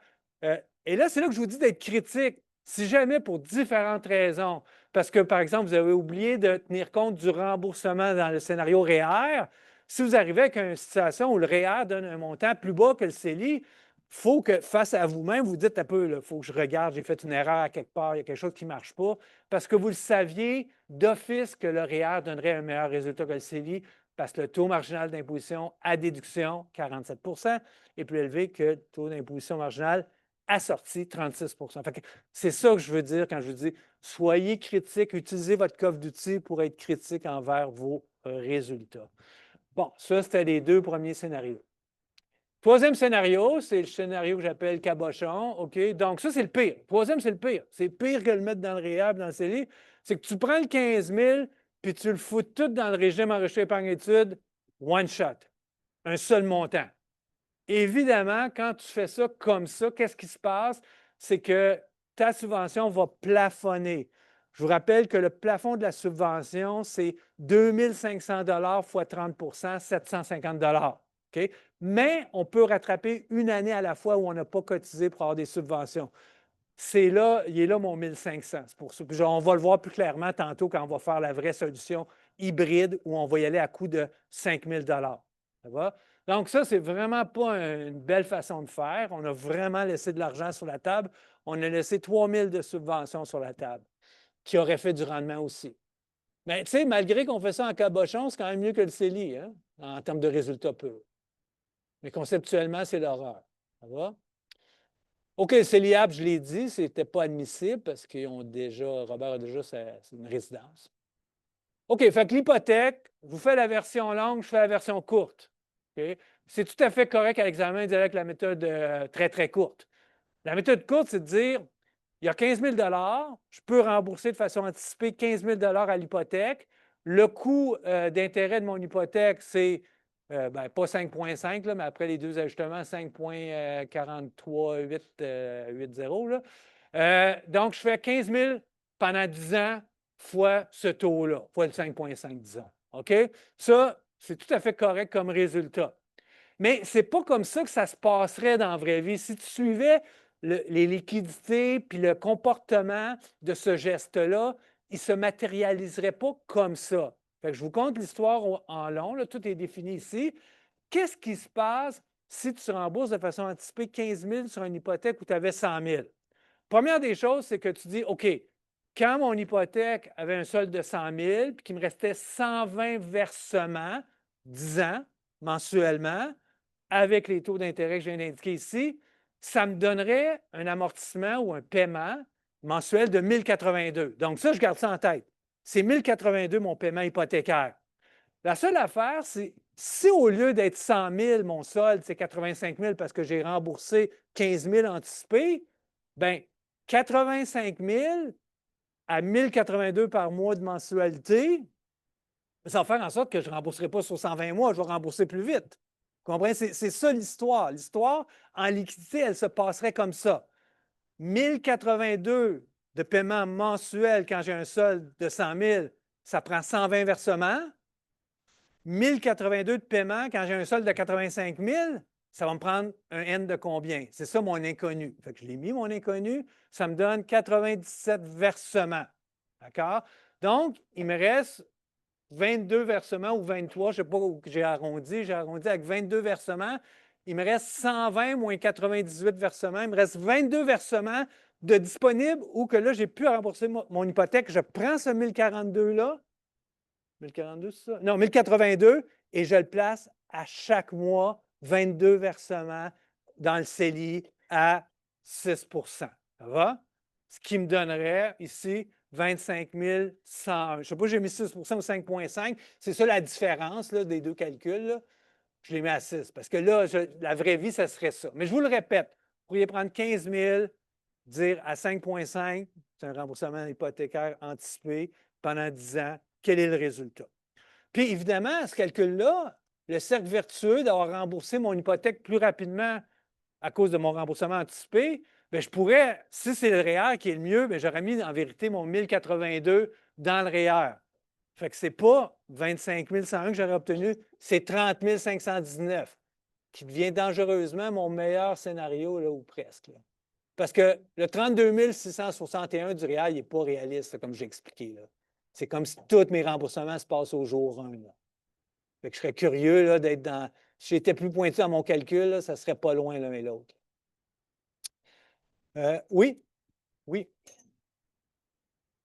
Pardon? Pourquoi je n'aurais pas pris 4 OK. C'est juste ça, c'est ce que j'ai expliqué au tout début, puis vous n'êtes pas obligé d'adhérer à ma posture. Ce que j'ai dit, c'est que dans l'énoncé, vous avez rencontré Robert, puis il vous a dit je fais 6 dans mes CELI, je fais 4 mes REER. Hein? C'est ça? Moi, je me suis dit, dans la vraie vie, j'aurais une discussion sur son portefeuille de placement, sur sa philosophie de placement. Puis je me dis, si tu es capable d'obtenir 6 dans un CELI, tu es capable de prendre ce risque-là, tu es capable de faire ce 6 %-là dans chacun de tes placements, parce que tu peux avoir le même genre de portefeuille de placement dans le REER, dans le CELI, dans le régime enrichissement par études. Donc, c'est juste pour ça. Tu mets 4 tu as tous tes points, ce n'est pas un problème. C'est cette idée-là que je fais ressortir ici. Puis aussi, en faisant ça, c'est que là, comme j'ai dit, j'isole juste une variable, la variable fiscale. Parce que là, si je commence à jouer avec le 6, puis le 4, puis le 5,5, bien là, l'effet fiscal, il est dilué parce que le rendement, il vient jouer son rôle là-dedans. OK? Donc là, j'ai pris les mêmes taux partout, puis c'est la force du véhicule là, fiscal. Alors, la vraie solution, la solution optimale, puis il me semble que quelqu'un en classe, à un moment donné, me l'a amélioré, puis j'ai oublié de le prendre en note, mais c'est quand même proche de l'optimisation ultime ici, c'est de dire, OK, on a 15 000, on le sait que le meilleur régime, c'est le régime enregistré Panctude, si tu as des jeunes enfants, au moins jusqu'à hauteur de la subvention qui est disponible. Fait que ici, le montant de subvention disponible, c'est 750 par année. Donc, à 30 c'est 2500. Mais il y a juste un enfant, c'est celle, je pense que c'est Mila, en tout cas, c'est celle qui a 11 ans pour qui on peut avoir une subvention, comme j'ai dit encore. On peut rattraper une année de subvention à la fois, une année de subvention qu'on n'aurait pas prise parce qu'on n'a pas cotisé. Fait qu'il vient de là, mon 5 000. Mon 5 000, ce n'est pas que j'ai pris 2 500 pour un enfant puis 2 500 pour l'enfant de 16 ans. L'enfant de 16 ans, je ne peux pas avoir de subvention. Elle n'est pas dans l'équation. Le 5 000 qui est là, c'est pour l'enfant de 11 ans. J'ai mis 2 500 pour l'année en cours, puis j'ai rattrapé une année que je n'avais pas cotisé. Les 10 premières années, je peux les rattraper, en tout cas, une à la fois. Alors voilà, je mets 5 000, ça me donne 1 500 de subvention, ça fait des petits, ça fait des placements. Puis, évidemment, le 10 000, je continue à le placer dans le CELI. D'accord? À l'an 2, je prends 5 000 du sol du CELI, puis je le mets dans le régime enregistré épargne études. Donc, vous comprenez que tout ça font des petits, font du rendement. Puis ça fait qu'ultimement, le CELI va déclencher, ou en tout cas, va plutôt créer 992 $ de rendement de plus, qui va me permettre de faire une ultime cotisation lors de l'année 4. D'accord? Bref, j'arrive à 34 922. Fait que là, ici, ça, c'était dans le volume à un moment donné. J'aime bien ça en reparler des fois de ce truc-là. C'est un peu trivial. Ce n'est pas vraiment important pour impressionner les gens, là, des fois, là, un 5 à 7, là, ou je ne sais pas trop. C'est l'histoire du 72. J'aime ça en parler des fois quand même. Là, je vais en parler. C'est que l'effet du 72, c'est de dire, comme j'ai dit tantôt, quand tu multiplies le rendement annuel moyen d'un placement fois le nombre d'années que tu détiens ce placement-là, d'accord? Quand la multiplication de ces deux éléments-là, de ces deux paramètres-là, ces deux variables-là, donne 72, ça fait en sorte que ça a doublé la valeur de ce que tu as investi au début, là, si tu prends juste un paiement. OK? Fait que dans toute mon histoire de régime enregistré par étude, là, oui, il est hybride. Oui, je mets un bout dans le régime enregistré, puis un bout dans le CELI, puis après ça, je prends l'argent du CELI. Mais ultimement, j'ai mis 15 000 au début. Puis à la fin de la photo, 10 ans plus tard, j'étais à 34 922. 15 000, 34 000, j'ai plus que doublé. D'accord? Puis ça fait 10 ans. Fait que ce que à l'œil, vous pourriez faire vos calculatrices, OK? J'ai plus que 7,2. Parce qu'à 7,2, là, ma ligne de 10 ans plus tard donnerait exactement 30 000. Fait que ça pour dire que là-dedans, on a peut-être un rendement, il faudrait le calculer, mais à l'œil, je dirais 8,5 quelque chose de même. Voilà. Voilà pour la petite histoire du rendement puis de la règle du 72. Très efficace pour quand vous entendez des mononcles, des matantes qui vous disent ah, moi, dans mon temps, j'ai acheté ma maison 200 000, puis elle vaut 850 000. Sans calculatrice, juste en faisant le 72 dans votre tête, là, vous pouvez dire que ça y fait un rendement de 3,3. Puis vous dégonflez sa ballonne, ça ne prend pas de temps. Donc, voilà. Alors, ça fait vraiment le tour des régimes personnels, régimes individuels. Donc, ce qui est à l'examen, je n'aime pas ça dire ça comme ça, là, mais c'est la réalité. Alors, parfait. Il me reste à peu près 1 heure. pour parler d'assurance. Alors, pour moi, c'est très important qu'on parle d'assurance de personnes. Idéalement, dans le monde normal, je prends une semaine complète, puis on passe 3 heures en classe, puis il y a un mini-cas pas facile qui est disponible en ce moment. Puis c'est à l'examen, mais ce ne sera pas le cas pour cette session-ci, pour les raisons que je vous ai invoquées tout à l'heure. Donc, pourquoi je trouve que c'est important de parler d'assurance de personnes? Un, c'est hyper, hyper compliqué. Okay? C'est complexe. C'est un monde vaste. Les gens qui œuvrent dans cette industrie-là, je vais faire attention à mes mots quand même, là. Il y a toutes sortes de personnes qui œuvrent dans ce milieu-là, des gens hyper compétents, des gens intègres, mais il force est d'admettre qu'il y a des gens aussi qui fonctionnent un peu à slogan, OK? Donc, ils vont avec des phrases toutes construites d'avance, un peu creuses, puis pas toujours complètement comprises ou assumées, et surtout pas avec une vue globale intégrée de finances personnelles. Eux, ils voient leurs produits en silo. Puis c'est justement le contraire de ça, la planification financière. Il faut voir les autres options, il faut voir le coût de renonciation par rapport aux gestes qu'on fait. D'accord? Donc, les assurances de personnes, c'est important d'en parler pour avoir un petit peu de compréhension, pour pouvoir échanger avec les gens qui peuvent vous proposer ce genre de produits-là ou conseiller les gens qui sont autour de vous, qui se font proposer ces choses-là sans rien, à peu près rien comprendre là-dedans. Puis vous allez comprendre rapidement pourquoi c'est compliqué, c'est que les variables, les façons de présenter les produits, ça peut être présenté de plein de façons. Mais ce qui est aussi intéressant pour le cours, pourquoi je suis bien content de pouvoir en parler au moins 1 heure aujourd'hui, c'est que c'est un banc d'essai, c'est comme un gym de finances personnelles, de mathématiques financières pour pouvoir intégrer des choses qu'on a apprises tout au long de la session jusqu'à date. OK? Ça fait 6 semaines, puis qui vont être évaluées la semaine prochaine. OK? Donc, premier concept, première idée que je veux vous dire, là, quand que je parle d'assurance, l'assurance, là, à la base, c'est pour couvrir un risque, d'accord? Puis ce n'est pas un risque nécessairement où l'événement est prévisible, probable, avec un haut niveau de probabilité.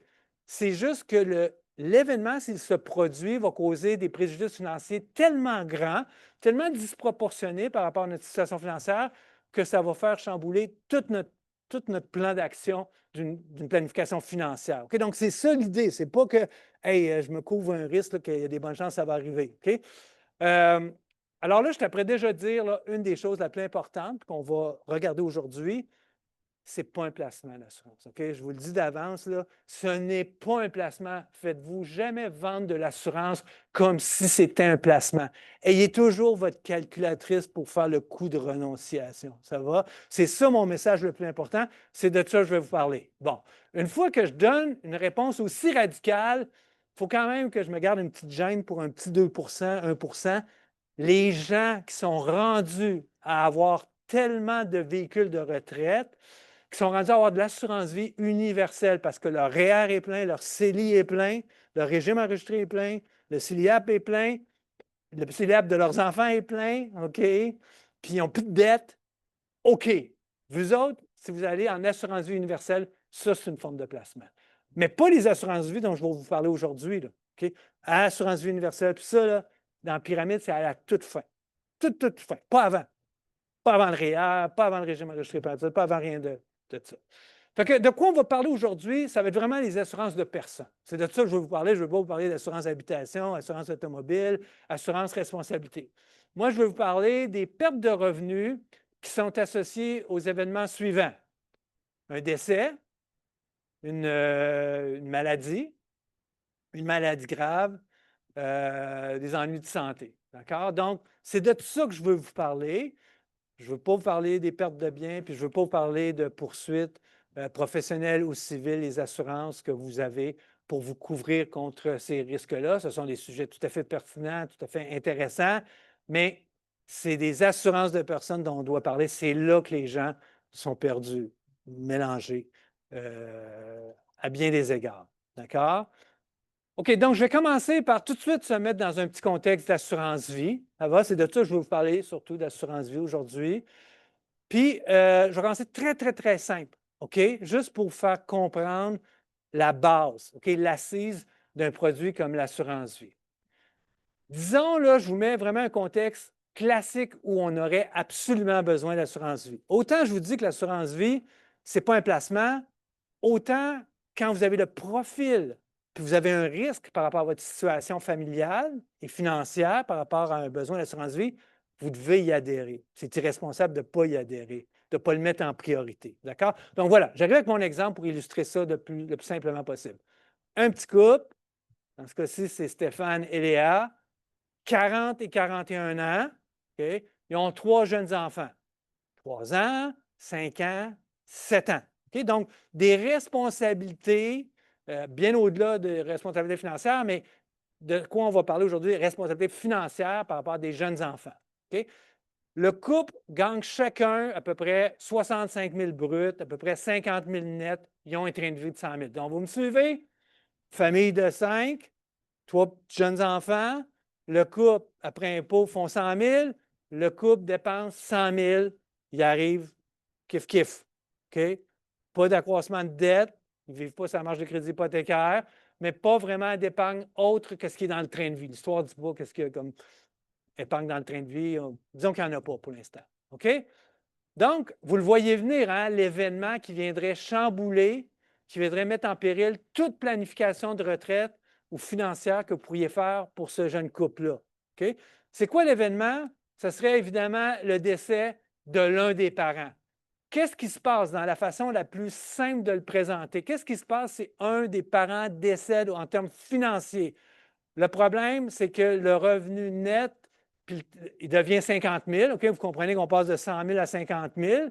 Un des parents est décédé, donc un des pourvoyeurs financiers est décédé. Mais le problème, c'est que le train de vie ne passe pas de 100 000 à 50 000. Si le train de vie, suite au décès d'un parent, passait de 100 000 à 50 000, je ne parlerai pas d'assurance vie. L'assurance vie, ça va être pour combler un déficit. Le déficit dans mon histoire, puis ça vient de mon cru, là, c'est un chiffre que je vous lance de même, qui pourrait être probablement réaliste à l'œil. Un couple, 3 jeunes enfants, un des conjoints disparaît, décède, on passe d'un train de vie de 100 000, peut-être à 60 000, peut-être plus à 70 000, quelque chose comme ça. Ça va? Donc, un adulte de moins dans la pièce. Alors, ce fameux 20 000-là, d'accord, qui est déficitaire de passer d'un train de vie de 100 000 à 70 000, mais de passer surtout de revenus après impôts puis avantages sociaux de 100 000 à 50 000, ce fameux 20 000-là, il faut que tu le provisionnes. Il faut que tu aies une façon d'aller chercher un revenu de 20 000 supplémentaires par année en cas de décès. Et ça, c'est la définition même de l'assurance vie. Il y a plein d'exemples d'applications d'assurance vie, mais la plus courante, la plus facile à voir et à comprendre, c'est celle que je suis prêt à vous présenter. Fait que comment ça se calcule le besoin d'assurance vie dans un exemple aussi simple que ça? Bien, c'est de dire qu'il va y avoir un déficit de créer de 20 000 par année suite au décès d'un des parents. Marc, ça va durer combien de temps ce déficit-là? 20 ans. Comment je fais pour inventer? Est-ce que j'invente ça le 20 ans? Est-il purement inventé le 20 ans? Vous le voyez le lien? Pourquoi j'ai pris 20 ans? Ou quelque chose pour 20 ans? C'est qui je regarde? L'âge des enfants.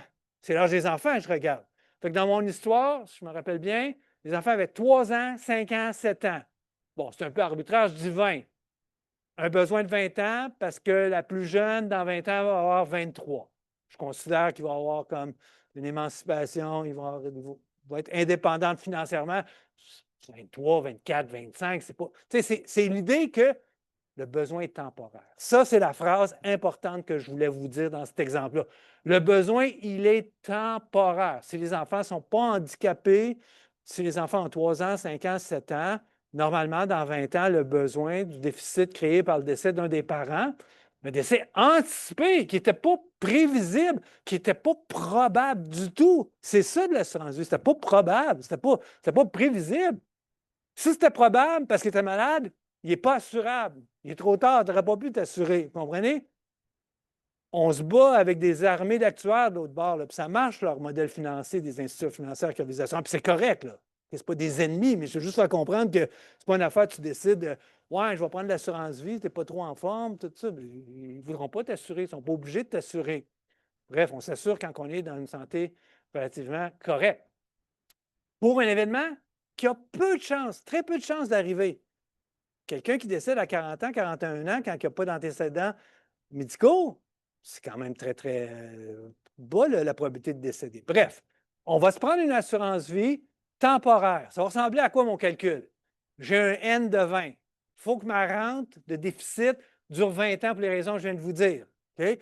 Je mets un petit rendement parce que ça va augmenter le train de vie. Fait que je mets de l'inflation là-dedans. Tu sais, c'est la même histoire qu'on se disait, mettons, je pars avec un rendement de 4 puis j'enlève 2 ou 3 ou je pars avec 5 mais je fais une petite provision de 3 d'inflation parce que mon déficit de 20 000 va augmenter à chaque année. C'est un peu le même truc que je faisais avec la planification de la retraite.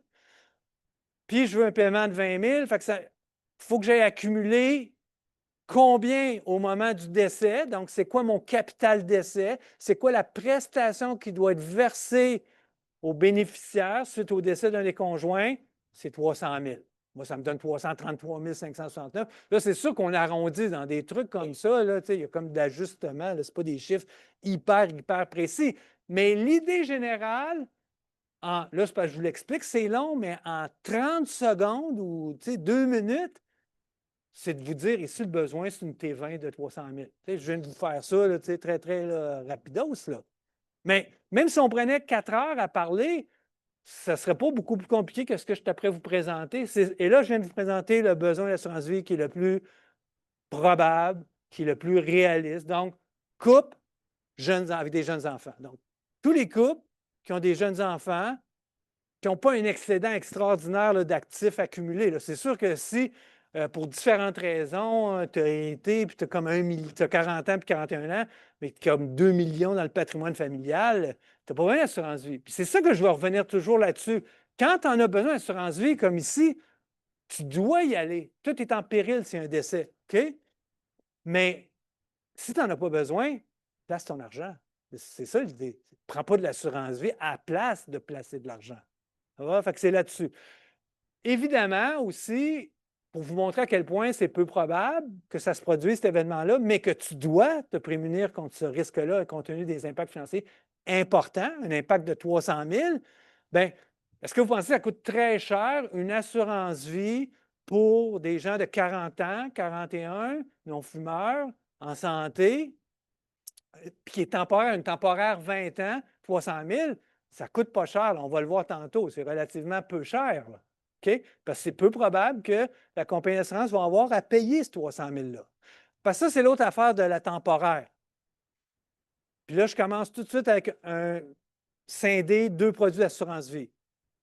Je peux scinder ça de plusieurs façons, mais une des façons, ou en tout cas la première chose à regarder, est-ce que c'est une assurance vie temporaire ou une assurance vie entière permanente, c'est la même chose, là, permanente. OK? Fait que tout le monde ici, si je te posais la question, peut-être pas ici parce que là, vous commencez à être habitué à l'angle que je donne à ces questions-là, mais tu sais, à la base, t'aimes-tu une assurance vie permanente, une assurance vie temporaire? Si tu es bénéficiaire, puis c'est pas toi qui payes la prime, tu vas dire, ben j'aime bien mieux avoir sur la tête de mon père ou de quelqu'un que je connais, dont je suis le bénéficiaire, j'aime bien mieux avoir une assurance vie permanente parce que c'est sûr qu'à un moment donné, je vais le recevoir. Ce montant-là, à moins que je décède avant la personne qui est assurée. Ça va? Quand on dit que temporaire, il faut comprendre ce que ça veut dire. On va payer à chaque mois en 1, en 2, jusqu'à l'an 20. Puis si personne n'est décédé, je vais en payer dans le vide. OK? Mais c'est ça de l'assurance, là, quand c'est l'assurance auto, l'assurance habitation, c'est pour couvrir un risque. Fait que voilà, ça, c'est l'introduction de la question assurance vie. Ici, c'est un besoin d'assurance vie temporaire. Fait que j'ai une question pour vous maintenant. Je vous donne 10 minutes pour travailler sur cette mise en situation-là. Donc, je parle d'un homme qui a 40 ans, qui est non-fumeur. On veut assurer 300 000 de valeur sur sa tête. Donc, lui, c'est l'assuré pour des bénéficiaires, sa conjointe, disons.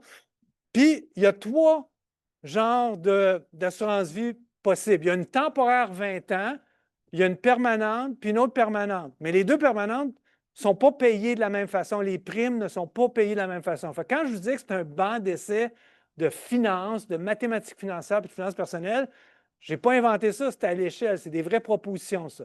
Fait qu'une temporaire coûterait 420 $ par année. C'est pas très cher, comme on peut voir. évidemment, on doit payer jusqu'à la fin du terme temporaire de 20 ans. La première permanente que je vous offre, c'est une prime annuelle de 3 600 qu'on va payer jusqu'au décès de l'homme assuré ici, d'accord, ou jusqu'à temps qu'on lâche. Puis, il y a une autre permanente qu'elle, oh non, ça va te coûter plus cher, mais tu vas juste payer pendant 20 ans. Fait que je vous demande quelle option vous préférez. 10 minutes là-dessus.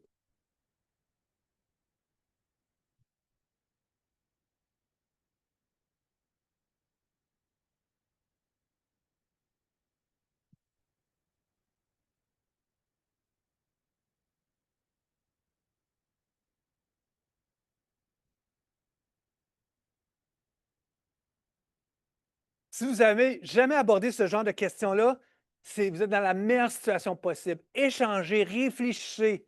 Dans votre coffre d'outils, je ne dis pas en une minute, mais à un moment donné, vous devez être capable de trouver une solution pour répondre rationnellement à cette interrogation-là. Vous l'avez en vous, là. Tout le monde a ça en vous, là. Mais je suis conscient qu'il y a du monde, ça va être plus difficile de trouver la façon de répondre à ça.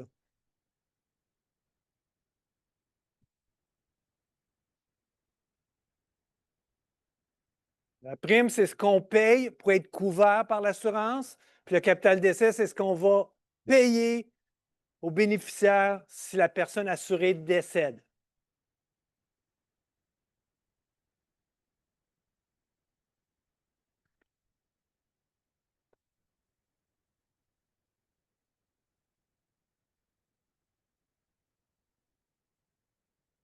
Je suis tenant avec cette affaire-là. Si vous ne savez pas la réponse, comment l'aborder, essayez pas d'être trouvé à quelque part. C'est comment il faut répondre à ça. Réfléchissez. C'est une occasion de réflexion.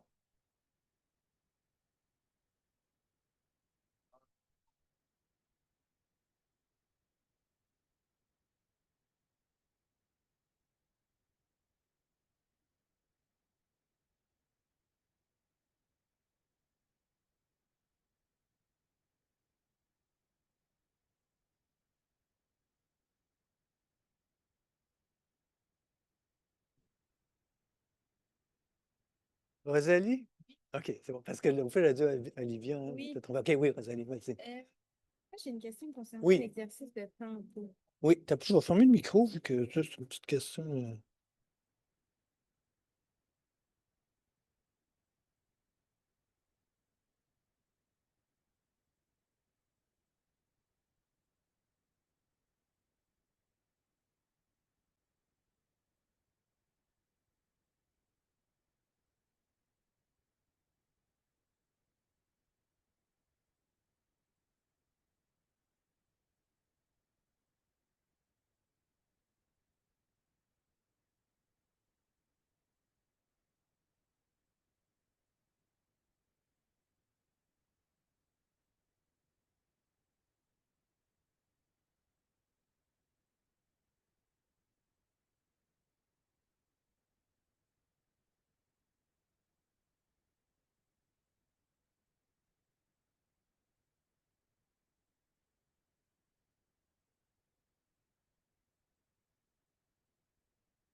Je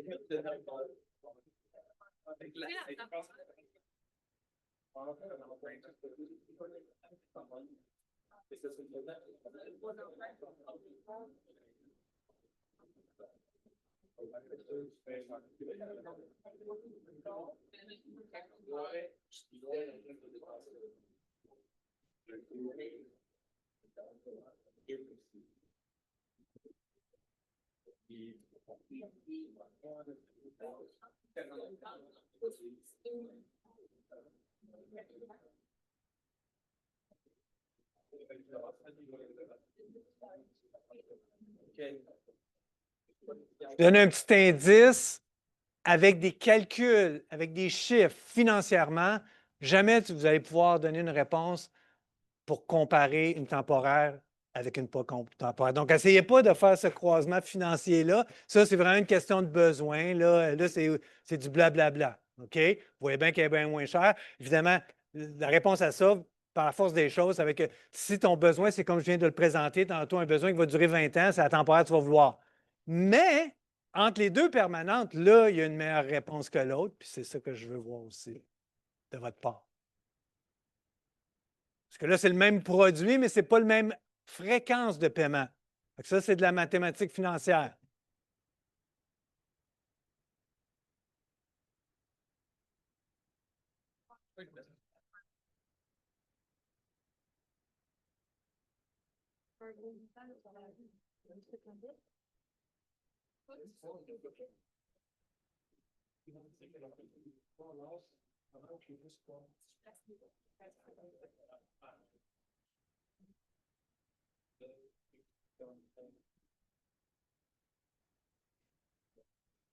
Mais si tu mets l'excédent par exemple,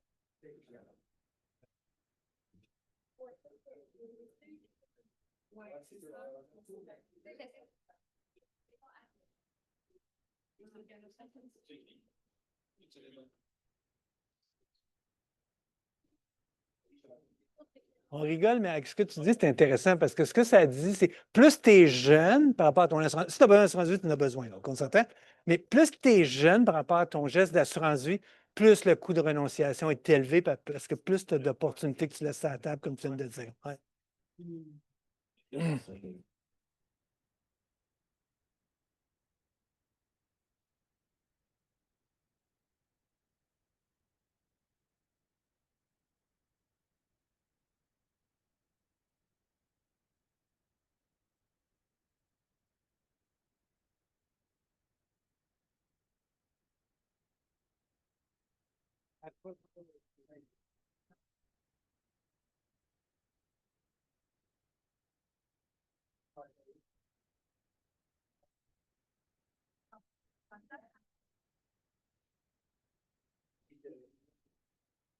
sur 20 ans, c'est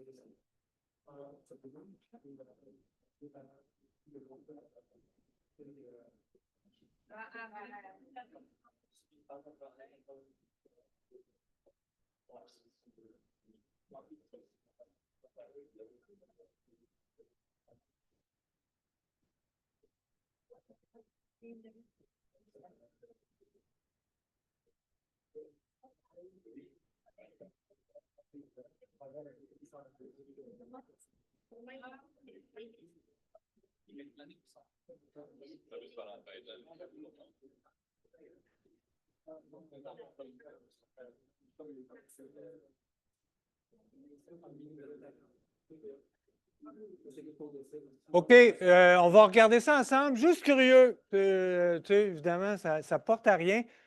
Qui a trouvé ça assez facile de calculer, répondre à cette question-là quand je dis comparer les deux permanentes? Juste levez la main, ceux qui. Oui, je savais comment calculer ça. Donc, la majorité, puis c'est bien correct. Majorité, peut-être beaucoup de gens qui sont humbles aussi, là, je ne sais pas, mais ce n'est pas facile. OK? Donc, et c'est toute cette réflexion-là, cette pensée-là que je veux partager avec vous. C'est pour ça que c'est important d'en parler des assurances de personnes, entre autres. Fait que j'ai déjà expliqué.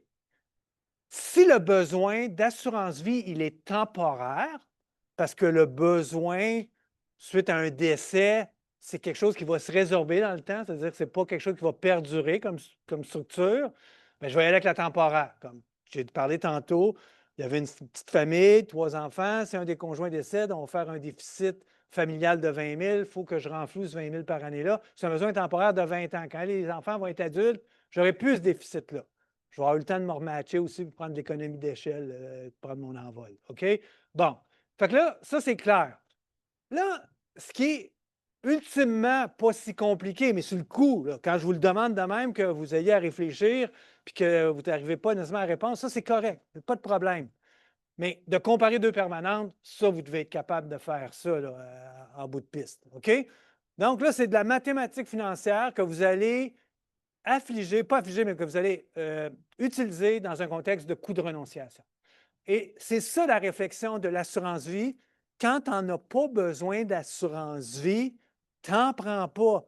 Tu prends les paiements de 3 600 par année, puis tu les places dans un CELI. C'est ça que tu fais comme, pour savoir le vrai coût de ça.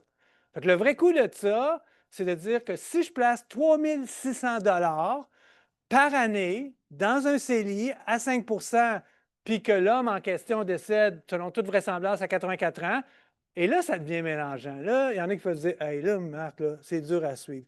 Des fois, on prend 91, des fois, on prend 94, des fois, on prend 84, des fois.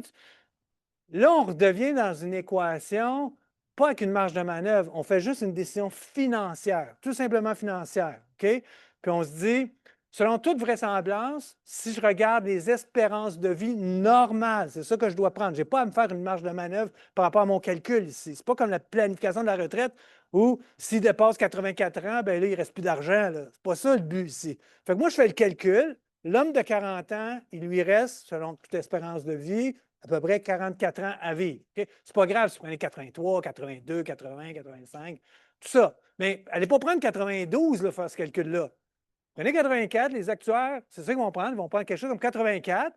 Puis si tu mets 3 600 par année pendant 44 ans, vous me suivez, là, le 40 à 84, à 5 ça va faire 571 000 Donc, là, on lève la tête, tout le monde, OK? Quand je dis 571 000 puis je parle de coût de renonciation, des fois, le terme, il est comme...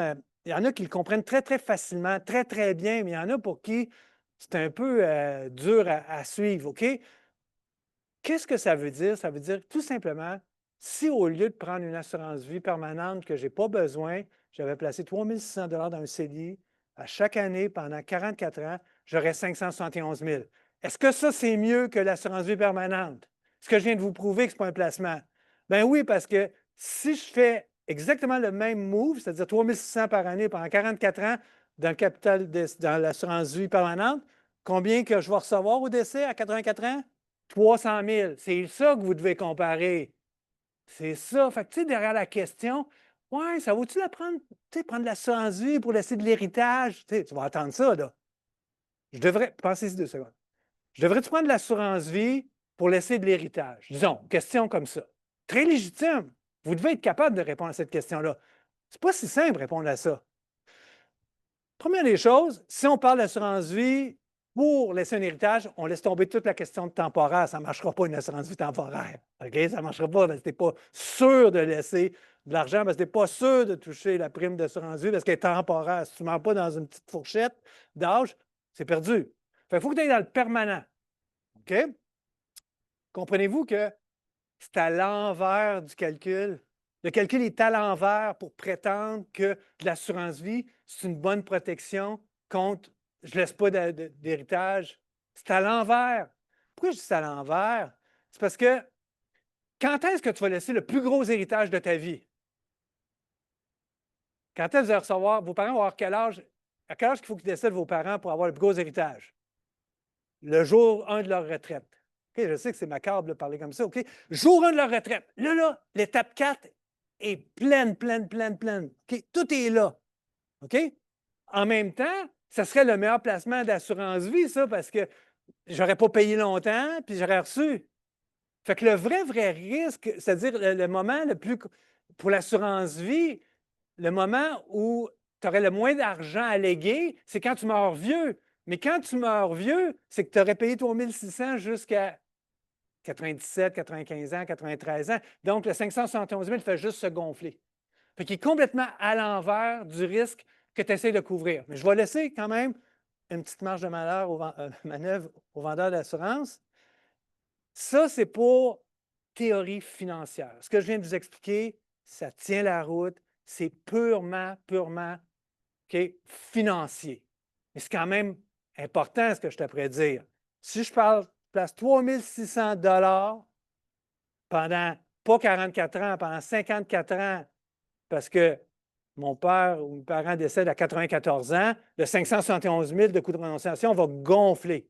Mais la seule affaire, puis là j'arrive dans le comportemental, c'est de mettre de l'argent dans de l'assurance vie permanente. C'est qu'une affaire, hein, c'est que ça va t'assurer qu'il va y avoir de l'argent à la fin. Ça va t'assurer. Mais ça aurait été mieux d'être rationnel, d'être vulcain, puis d'avoir placé l'argent dans un CELI, puis de dire ça, c'est CELI héritage. D'avoir identifié, tu es au 1600, là, tu dis OK, ça, c'est un autre CELI, je viens d'ouvrir un nouveau CELI, c'est CELI héritage. Je ne touche pas à ça. Vous comprenez? Là, c'est un peu flyé, comment je le présente. C'est de même qu'il faut le voir. Maintenant, OK, là, ça, c'est important, je prenne du temps pour vous expliquer qu'est-ce que ça veut dire quand je vous dis qu'une assurance vie permanente ici me coûte 571 000. Je renonce à 571 000 pour gagner 300 000. Ça va? Bon, l'autre calcul, ça arrive souvent, c'est ça qui est compliqué de l'assurance vie, c'est qu'ils sont présentés de différentes façons. Des fois, c'est tu vas avoir une prime à payer, il faut que tu la payes jusqu'au décès, puis elle ne bougera pas. Des fois, tu as des primes à payer, tu payes jusqu'au décès, puis elle va augmenter à chaque année. Tout est possible. Fait que ça devient hyper complexe à suivre. Voici l'exemple de ce genre de modulation-là de primes. Ça se peut aussi, on voit beaucoup ça pour les hommes et les femmes d'affaires qui sont actionnaires d'une société par action. Des fois, ils ont tous leurs abris fiscaux pleins, puis là, ils vont beaucoup vers l'assurance vie, puis ça peut être intéressant dans ces cas-là, surtout dans une société par action. Bon, ça, c'est de la fiscalité assez élevée. Ça va? Par rapport à cet élément-là, de mettre l'assurance vie, là, ça peut être intéressant. Oui, j'ai perdu mon idée par rapport à ça. Oh oui. Fait que souvent, dans ce genre d'assurance vie-là qu'on voit pour des gens d'affaires qui leur reste juste ça comme abri potentiel, c'est qu'ils payent pendant 5 ans des gros montants pour une grosse couverture. OK? Fait que l'exemple que je vous donne ici dans la 3e colonne, c'est de dire OK, on va payer plus de primes par année, pas 3 600, 6 120, mais après 20 ans, tout est payé. OK? Fait que comment je le fais, le calcul est encore plus coûteuse. OK? C'est hyper important, vous comprenez, qu'en fin de bac, vous soyez capable de faire ces calculs-là. Je le sais que ce n'est pas évident comme point de départ. Là. Je sais qu'il y a du monde, vous n'avez pas levé votre main, ce n'est pas facile, mais il faut que vous soyez capable. Fait, comment je le fais, ce calcul-là? OK, je prends ma calculatrice ou je prends mon Excel, je mets 6 120 une annuité pendant 20 ans à 5 quelle est ma valeur future? Wow, là, j'arrive avec un montant. Ce montant-là, là, je suis juste rendu après 20 ans, il n'est pas encore mort, le bonhomme là-dedans, OK? Donc là, je suis rendu à 60 ans, il reste 24 ans. Donc, ma valeur future devient valeur actuelle pendant 24 ans à 5 ça m'amène à combien? Voilà. OK? Il faut être capable de jongler avec ce genre de calcul-là. Parce que ce n'est pas un petit écart, hein? Tu sais, parce qu'à l'œil, pour de vrai, là, entre vous et moi, qui est capable de dire qu'est-ce qui est mieux en termes financiers? Payer 3 600 jusqu'au décès ou payer 6 120 pendant 20 ans? Comportementalement, il y a quelque chose qui nous attirait de dire ouais, il me semble juste pendant 20 ans, un plus gros montant, il me semble que c'est mieux. Faites tes calculs, faites vos calculs. Non, ce n'est pas mieux. Des fois, ça pourrait être mieux, ça dépend des chiffres qui sont mis en cause. Fait que ça, j'ai pris beaucoup de temps pour parler de ça parce qu'on n'a pas beaucoup de temps pour parler d'assurance vie. Je voulais parler de ce genre de calcul-là qui doit être fait pour connaître le vrai coût de l'assurance vie. Fait que l'assurance vie permanente, c'est vraiment des cas spéciaux. Quand on a besoin de ça quand, par exemple, on a des enfants handicapés qui ne pourront jamais être autonomes financièrement. On a besoin d'assurance vie permanente quand on est actionnaire, puis on a une convention d'actionnaire, puis au décès d'un actionnaire, il faut racheter l'actionnaire pour être pogné avec la conjointe ou le conjoint de l'actionnaire. Là, ça prend du cash. Fait que ça prend. Tu sais, c'est des cas comme ça. Voilà. OK. Là, je vais aller vous parler. Je veux vous mettre un autre contexte. Je vais y aller avec des mises en situation plutôt qu'essayer de couvrir un paquet de trucs parce qu'il ne me reste pas beaucoup de temps. Ce que je veux vous montrer, c'est le dilemme. OK. OK, le dilemme de l'assurance vie, vie entière. OK? Donc, assurance vie permanente, assurance vie entière, c'est des synonymes. Donc, ça, c'est évidemment ce qu'on vient de dire. Puis là, il y a vraiment un dilemme financier dans ces situations-là. L'assurance vie permanente, ça le dit, c'est que tu payes des primes, puis tu payes probablement, ça dépend là, comment c'est présenté, mais plusieurs de ces primes-là sont payables jusqu'au décès. Puis quand il y a un décès, on paye le capital décès. Ça va?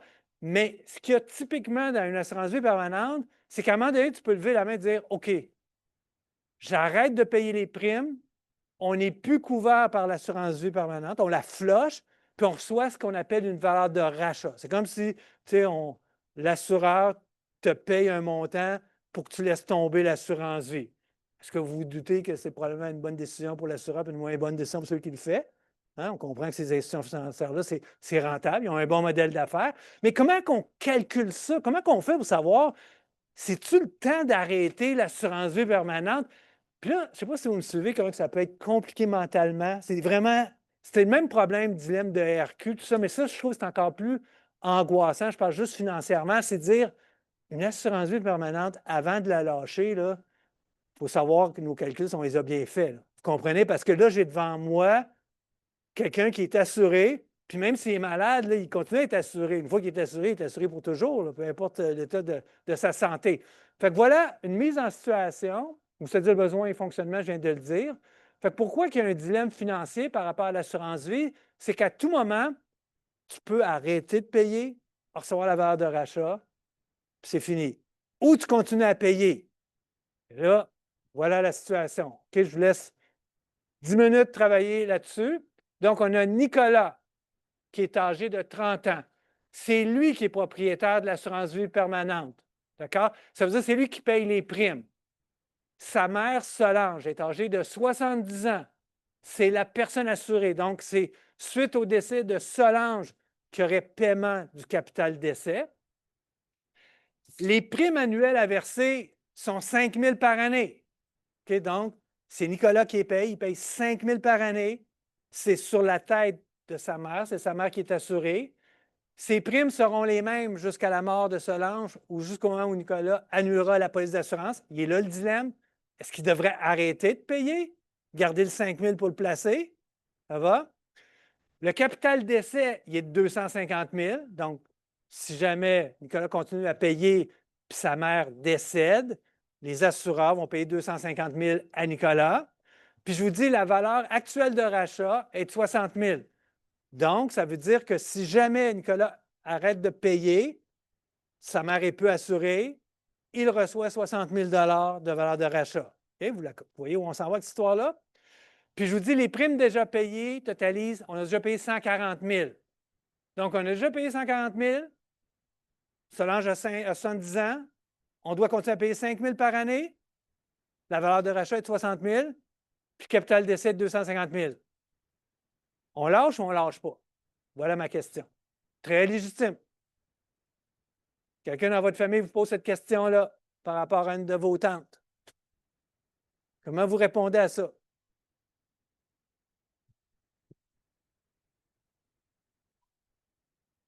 C'est si Solange décède que le paiement se fait. Que là, celui qui paye les primes, puis celui qui va encaisser, celui le bénéficiaire.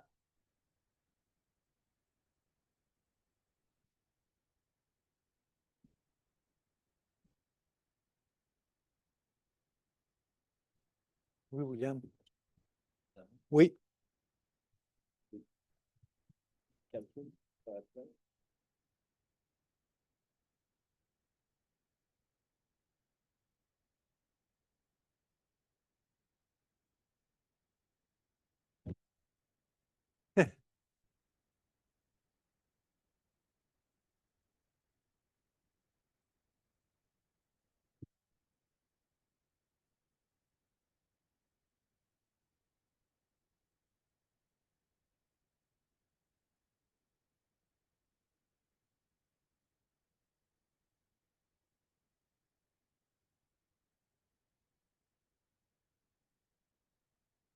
C'est utile de savoir comment analyser ça. Puis, dans vos vies là, autour de vous, là, il est très probable que ça s'applique à vous, cette situation-là autour de vous. Là.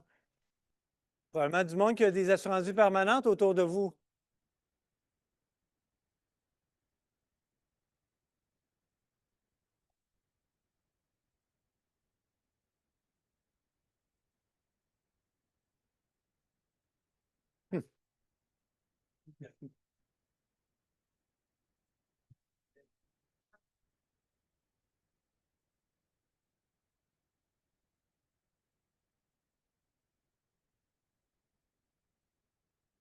Ici, juste parce que je l'entends, puis pour de vrai, ce n'est pas si important de parfaitement comprendre cette nuance-là. Je suis conscient que l'espérance de vie, ça devient compliqué à suivre là, quand est-ce qu'on prend 91, puis quand est-ce qu'on prend la vraie espérance de vie. Ici, c'est un calcul avec la vraie espérance de vie, la vraie réalité. Il n'y a pas de buffer ou de marge de manœuvre à se faire, comme quand c'est la planification de la retraite.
Oui.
Regardez ça ensemble.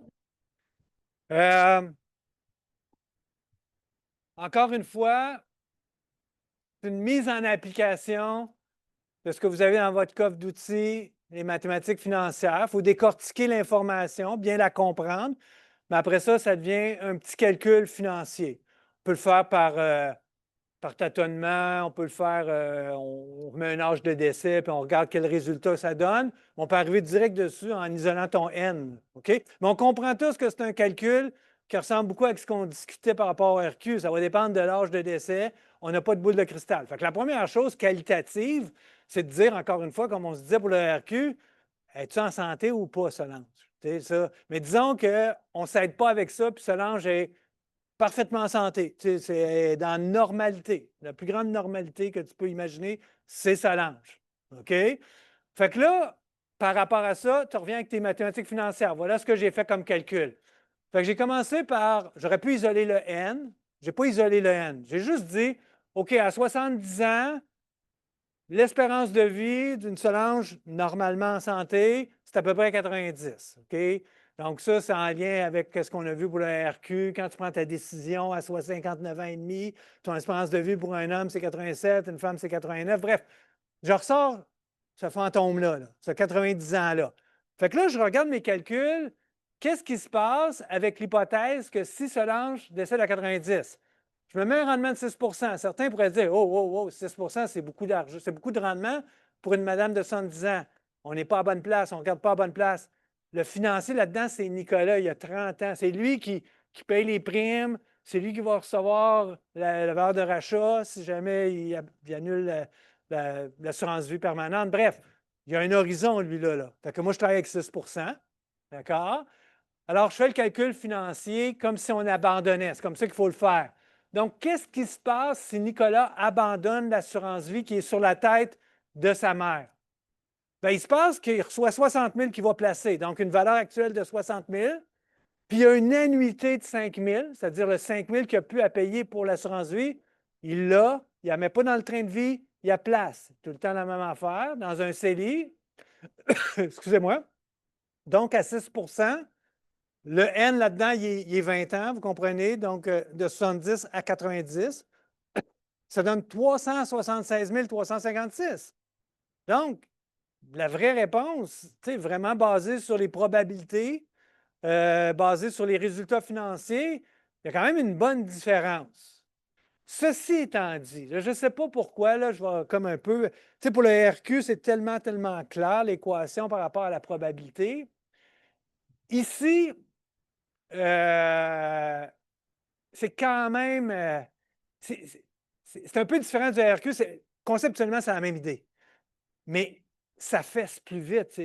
Le résultat, il est bien plus expéditif. Comprenez-vous? Ce que je veux dire, c'est que clairement, financièrement, l'idée, ça serait d'abandonner. Moi, si j'étais Nicolas, est-ce que j'abandonnerais à cause que je vois ces chiffres-là? Il faut être fait fort en tabarouette, abandonner une assurance vie permanente quand la personne a 70 ans, même si elle est en santé, même quand tu fais ces calculs-là. Parce que là, vous comprenez que là, ce n'est pas comme le RQ que ça se passe sur une longue période. Ça, c'est automatique. Imaginez-vous le scénario, la perte qui fait mal. OK? La perte qui fait mal, vous la voyez, la perte qui fait mal? Je fais ce calcul-là, j'arrête aujourd'hui, puis dans 6 mois, ma mère décède. Je me retrouve avec 60 000 au lieu de 250 000. Et là, c'est pour ça que c'est vraiment, vraiment un grand, grand dilemme, l'assurance vie permanente. Plus que ça avance dans le temps, plus ça devient, bien, jusqu'à un certain point, ça devient compliqué dépendamment de la santé de la personne. C'est pas évident à gérer. Mais sachez que si jamais autour de vous, vous connaissez des gens qui ont des assurances vie permanentes, qui ont des questions à se poser, il y a vraiment une analyse très, très sérieuse à faire. Ce n'est pas quelque chose qu'il faut faire un peu à l'aveuglette ou sans trop comprendre ce qu'on fait. C'est hyper important. C'est tellement vrai qu'il y a un marché, là, il y a du monde qui rachète des assurances vie permanentes. Il n'y a pas juste l'institution financière qui peut te payer une valeur d'achat, tu peux la garder, mais la vendre à quelqu'un. Aux États-Unis, il y a beaucoup, beaucoup, beaucoup de ces choses-là. Il y a toute une industrie autour de ça. D'accord? Donc voilà, ça ne sera pas questionné à l'examen, ce genre de questions-là, mais vous voyez l'utilité. Fait qu'il est moins 5, on se laisse là-dessus. Puis on se voit la semaine prochaine. Je vais être ici pour surveiller l'examen. Je vais corriger l'examen. Puis mardi, je suis dans Zoom toute la journée, mardi prochain, ou à d'autres moments si vous en faites la demande.